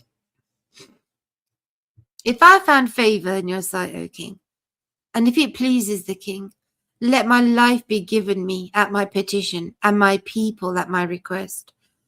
For we have been sold, my people and I, to be destroyed, to be killed, and to be annihilated. Had we been sold as male and female slaves, I would have held my tongue, although the enemy could never compensate for the king's loss.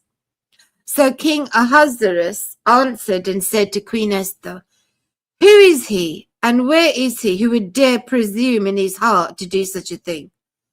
And Esther said, the adversary and enemy is this wicked Haman. So Haman was terrified before the king and queen.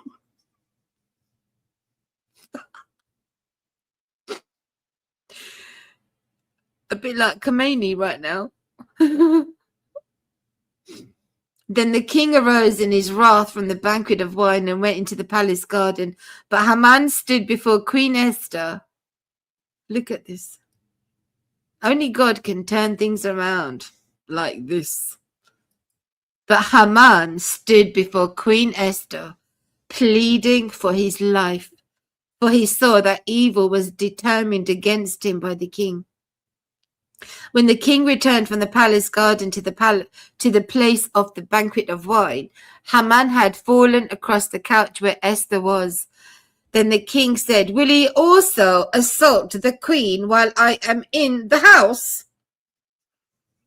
I can imagine how that might have sounded. As the word left the king's mouth, they covered Haman's face. Now Harbona, one of the eunuchs, said to the king, "Look, the gallows 50 cubits high, which Haman made for Mordecai, who spoke good on the king's behalf, is standing at the house of Haman." Then the king said, "Hang him on it." So they hanged Haman on the gallows that he had prepared for Mordecai. Then the king's wrath subsided. I just love that final. Oh. No wonder the Jews celebrate this as a festival. Esther saves the Jews. Look at this.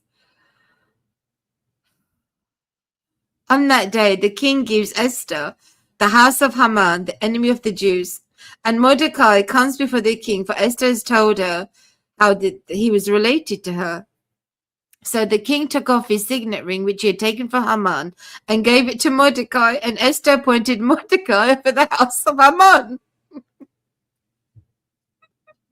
Glorious. Now Esther spoke again to the king, fell down at his feet, and implored him with tears to counteract the evil of Haman the Agagite and the scheme which he had devised against the Jews.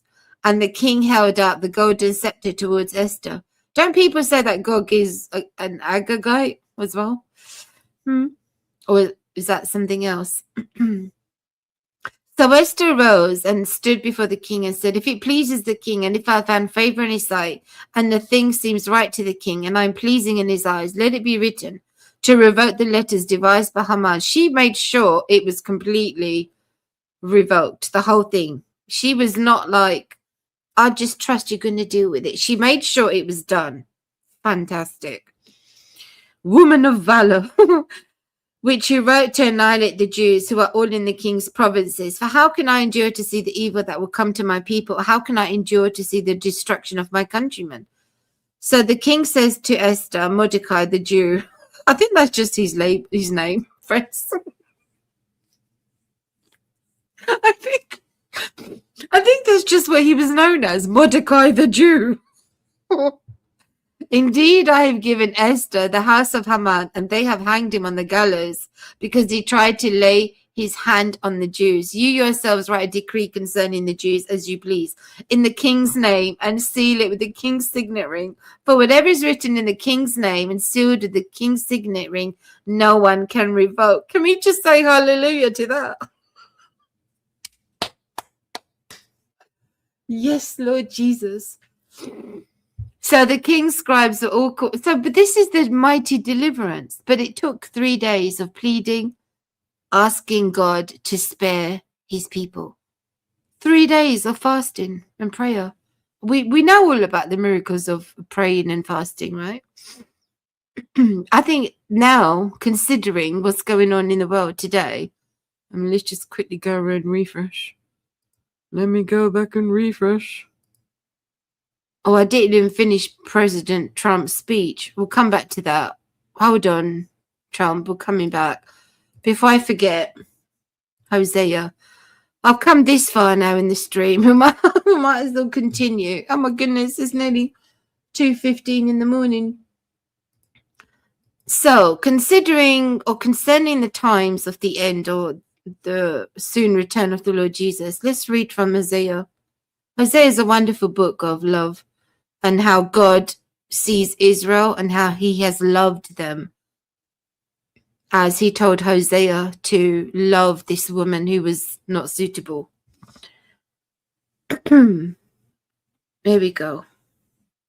After this, I'm going to finish President Trump's speech and we're going to ponder that a little bit more and then we're going to go to bed, okay? Right, here we go. Hosea 5.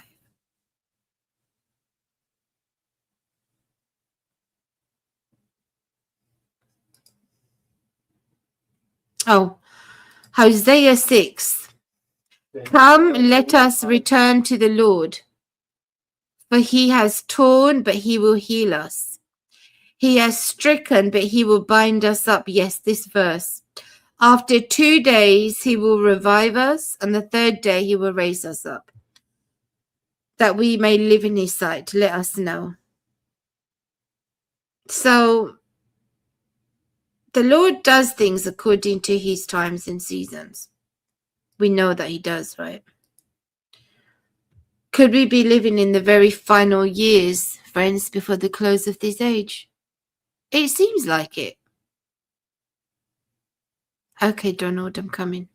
Their nuclear program and to continue developing long-range missiles that can now threaten our very good friends and allies in Europe, our troops stationed overseas, and could soon reach the American homeland.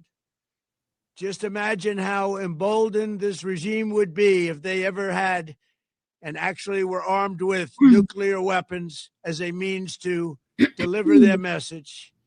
For these reasons, the United States military is undertaking a massive and ongoing operation.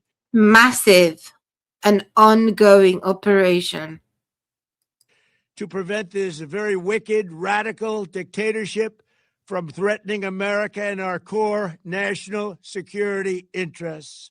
We are going to destroy their missiles and raise their missile industry to the ground. It Raise the missile industry to the ground. will be totally, again, obliterated.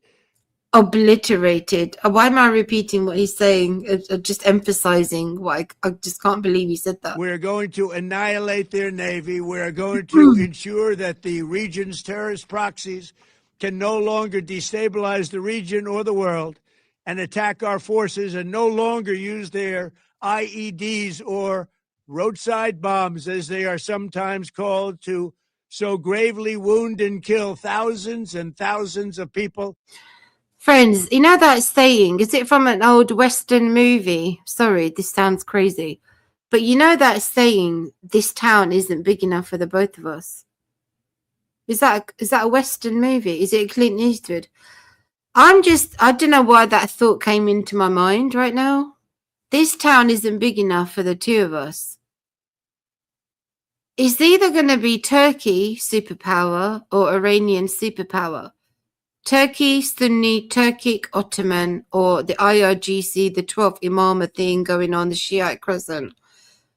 It can't be both. Right? You see?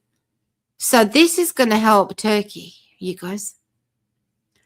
The US taking out the leadership of Iran, we'll find out how much of them. So far, it looks like Israel's taking them all out one by one. It depends. It does look like this is going to work out to Turkey's favor, advantage. Now, who's going to be the interim government? Reza Pahlavi. I don't know about him. What do you think? He looks harmless, doesn't he? But it's always the ones that look harmless that tend to be the ones that are actually, I'm not saying that he is. I'm really not. The people of Iran love him. They want him there. I'm just thinking outside the box. You know, the box that I hate being put into. I like to get out of it once in a while. This is going to help Turkey. This is going to help. Yeah, this is strategy-wise. We're just helping Turkey. Doing them a favor. You guys. Are we doing Turkey a favor or Israel?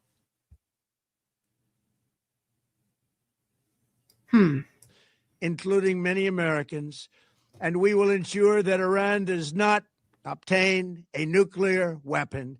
It's a very simple message. They will never have a nuclear weapon. This regime will soon learn that no one should challenge the strength and might of the United States Armed Forces. I built and rebuilt our military in my first administration, and there is no military on earth even close to its power, strength, or sophistication. My administration has taken every possible step to minimize the risk to U.S. personnel in the region. Even so, and I do not make this statement lightly, the Iranian regime seeks to kill. The lives of courageous American heroes may be lost, and we may have casualties. That often happens in war. I think they're taking everything into consideration. Absolutely everything. And the possibility of lives being lost, American lives being lost, Israelis, Jews, the people in the region. but he's addressing this. This is a USA attacking Iran war. This has got nothing to do with Israel. He's talking about our allies, but he's making the point that this is us. We're done with Iran. We're done with this regime. We are done. So I think that was very carefully worded. And this is him doing it. Even though Israel's already at it, Israel's taking out the leadership according to that report, while we are taking out the military infrastructure. So it's the teamwork, but he's taking the ownership of this. But we're doing this not for now. We're doing this for the future, and it is a noble mission. We pray for every service member as they selflessly risk their lives to ensure that Americans and our children will never be threatened by a nuclear-armed Iran. We ask God to protect all of our heroes in harm's way, and we trust that with his help, the men and women of the armed forces will prevail. We have the greatest in the world, and they will prevail. So for 5 decades, nearly 50 years, the Iranian regime, the Ayatollahs, the religious fanatics can declare death to Israel, death to America, great Satan, the USA, little Satan, the state of Israel, for that long, and they think that's perfectly okay. But leaders like that can get invited to the United Nations and think, we can, this is good. We can be who we want to be. They don't lie. They don't hide behind any mirror and there's no curtains there. There's no facade, nothing. They mean what they say, right? So we were thinking they were going to negotiate their nuclear ambitions. Well, that didn't go down very well, did it? So I think another thing that Trump has done is making the whole world aware that we gave them ample opportunity, more than enough time to reconsider their ways, and they get rejecting us at every turn, changing the location of the negotiation meetings, changing the terms of the contracts, and changing this and changing that. Maybe yes, maybe no. President Trump is saying, we're done. And when he's done, he's done.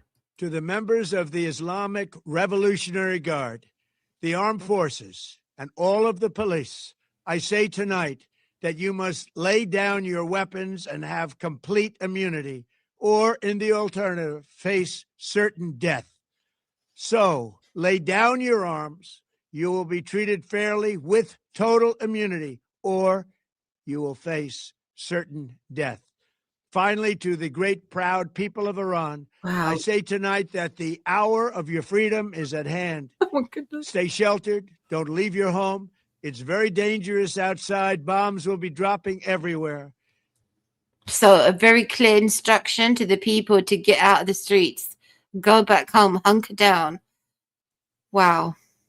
Oh my goodness. I wonder what negotiations or discussions he's had with Qatar, Saudi Arabia, Turkey. It's that kind of stuff I'm interested in. I want to know what goes on.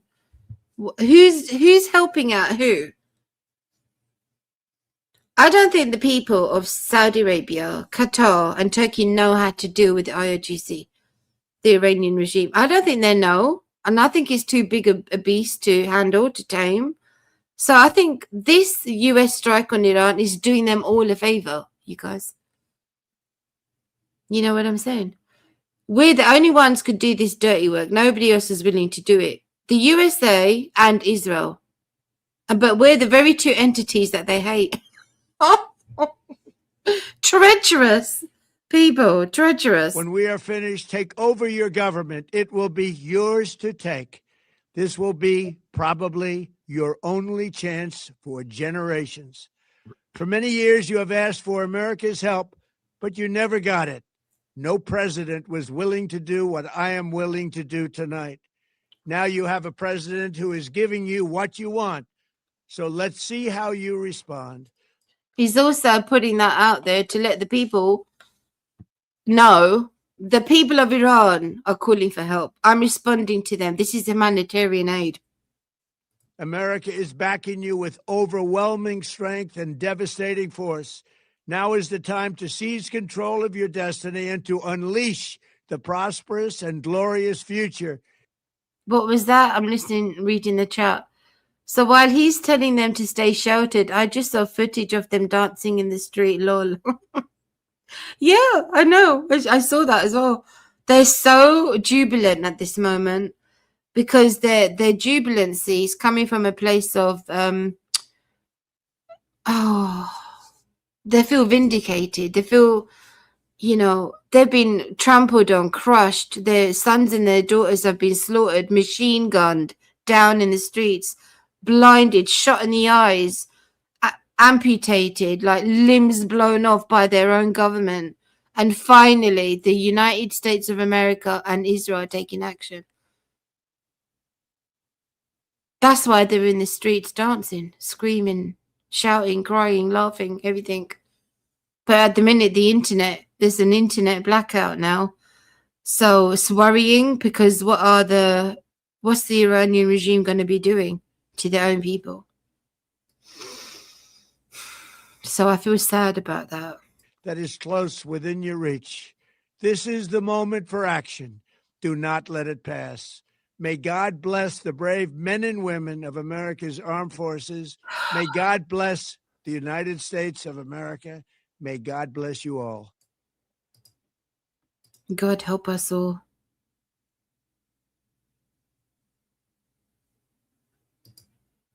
Sorry, I shut down the page. I'm back. There you go. Sorry about that, friends.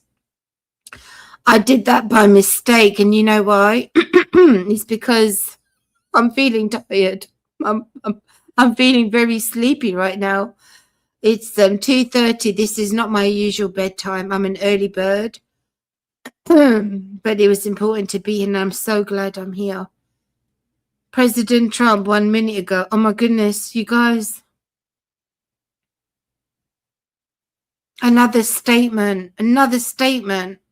Oh, we have to hear it. Oh my goodness. Okay, we need to hear this. I'm glad I refreshed that screen. I hope the sound works. Let me check. Okay, it's all good. Good to go? Our objective is to defend the American people by eliminating imminent threats from the Iranian regime. To the great, proud people of Iran, I say tonight that the hour of your freedom is at hand. Stay sheltered. Don't leave your home. It's very dangerous outside. Bombs will be dropping everywhere. When we are finished, take over your government. It will be yours to take. This will be probably your only chance for generations. It's just a snippet of that speech we were listening to. Okay. Wow, everyone. I guess everyone's going to be talking about this speech for a long, long time. U.S. and Israeli forces reportedly struck IRGC facility in Damavand in northern Iran. Look at that site. Oh, my goodness. Oh, my goodness.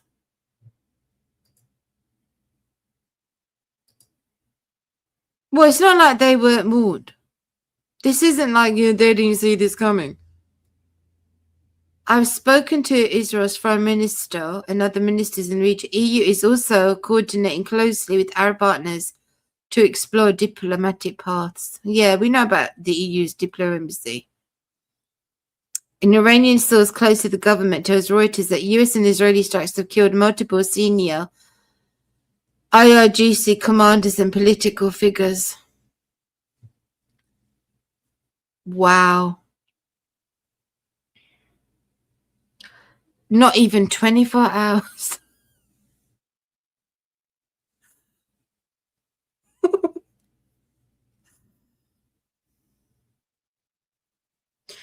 You know, when I laugh like that, it's okay. You know, it takes off the edge. I'm still very anxious. I'm sure you are as well. I know the days ahead are going to be very difficult.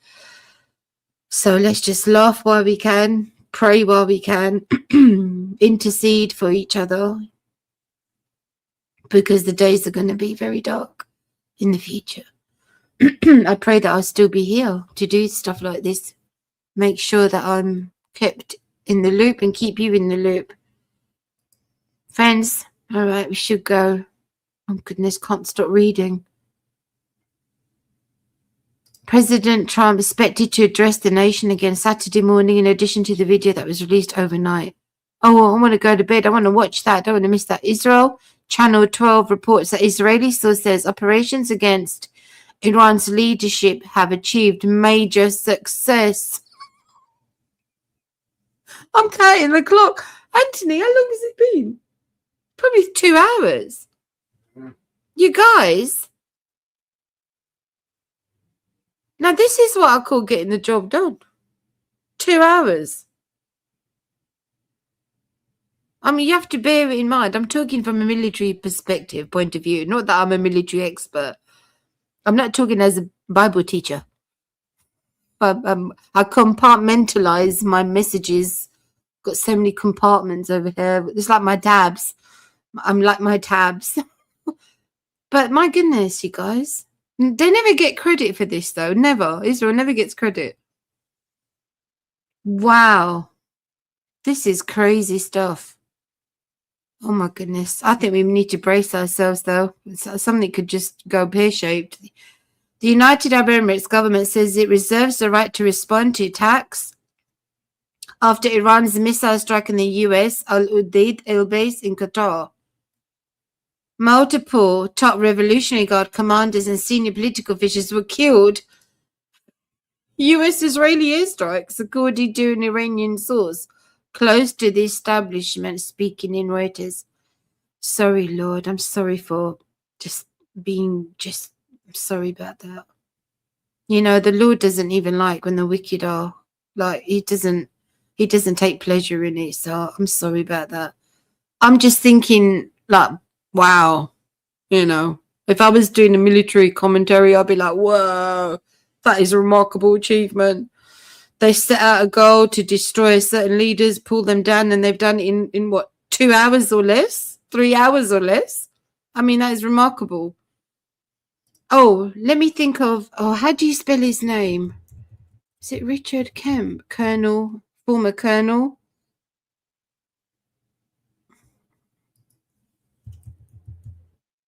There he is. You have to put the COL.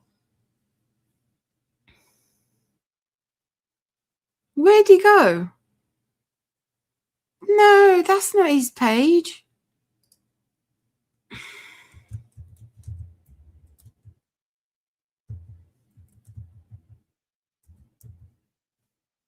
Where's the real deal?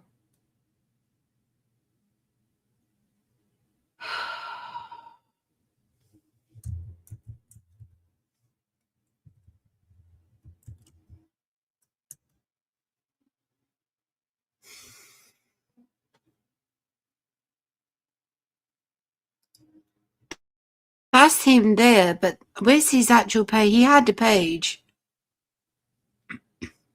I always appreciate what he has to say. Colonel Richard Kemp. Yeah, I did spell his name right. Where's he gone? But this was earlier today, so it's still worth listening to. All right. So military expert he is. Obviously, Colonel Richard Kemp, British military expert. Let's listen. No government, either the government now Friends, I don't know why the volume is so low on these videos. or no prospective government of the UK has the guts to stop it.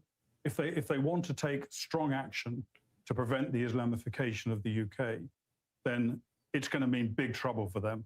They don't want trouble. They look 4 years ahead. They will kick the can down the road to somebody else. And I think the end result of that is very likely to be civil war in Britain, where the indigenous Physical civil war. actual civil. I'm not talking about the American Civil War. No, Armies. of I'm course. talking about something more like Northern Ireland, but on Oh a my much goodness. more intensive scale. That's exactly what I said. I said that. Honey, you remember me saying that? I said if civil war breaks out in Britain, in England, it's going to be as bad as the times of the Troubles.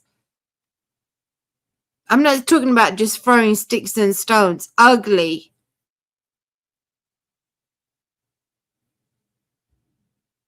So I wasn't fear-mongering, was I? I wasn't warmongering when I said you got actual war expert over here. He actually said the same thing. Thank you, Richard Kemp. I feel quite validated there now. Thank you so much. To be civil war in Britain, where the indigenous Physical civil war. actual civil. I'm not talking about the American Civil War. No, of armies. I'm course. talking about something more like Northern Ireland, but on a much more intensive scale, where you have the indigenous British and the immigrant, some of the immigrant population, and the British government all on three different sides fighting against each other. And if I'd be very surprised if that doesn't happen, because there's no prospect of the government, any government today, stopping this from occurring. No government, either the government now or no prospective government of the UK, has the guts to stop it. That is so sad. That's the situation, right? That is the situation. Caroline Levitt actually shared that video anyway. I can't find his page. He's probably been taken down or attacked or something reported. Can't see his account anywhere. How bizarre. Anyway, friends, I love you so much. I'll be back again soon. My usual stream time is tomorrow. And no, hold on. I'm doing a video this weekend for my members. Oh my goodness, what day of the week is it, friends? It's Friday night. No, it's Saturday morning. Oh, you see how I get thrown off when I'm out of my routine? Yeah, that's what happens. Oh, another breaking news. Iranian sources told Reuters that several IRGC and civilian decision makers have been killed in the decapitation strikes so far. It's yet unclear who, but some reports indicate senior official within Iran's nuclear negotiations framework, that guy, may be one of the aforementioned group of people. This comes as reciprocal strikes between the US, Israel, and Iran continue.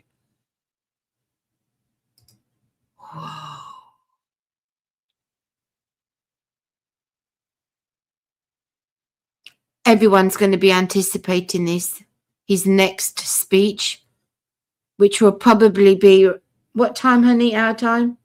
What's that? It's probably going to be in a few hours, because it's going to be East Coast, isn't it?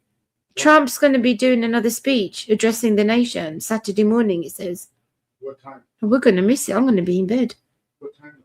I don't know what time, but it's usually East Coast, so it's ahead of us. Yes. So it'd probably be while we're sleeping. Oh, well, it's all right.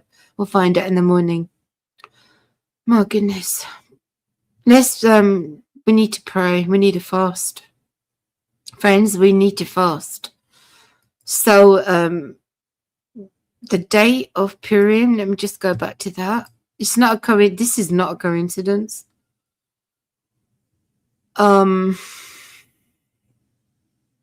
Monday through Tuesday. So we've got this weekend to prepare. A dry fast is very difficult. It's not like a simple water fast. And at the minute on the West Coast, it's been very, very unseasonally warm. So let's prepare for that. I'm going to look to do it anyway. You don't have to. You can join me. I'll be back again soon, my darling friends. I love you so much. Stay tuned. I'm glad I was here with you tonight. Don't be worried. Don't be stressed out. Pray. May the Lord keep us safe in his presence always. In the name of the Lord Jesus Christ, the God of Israel, the Holy One of Israel. Amen. Thank you. Bye.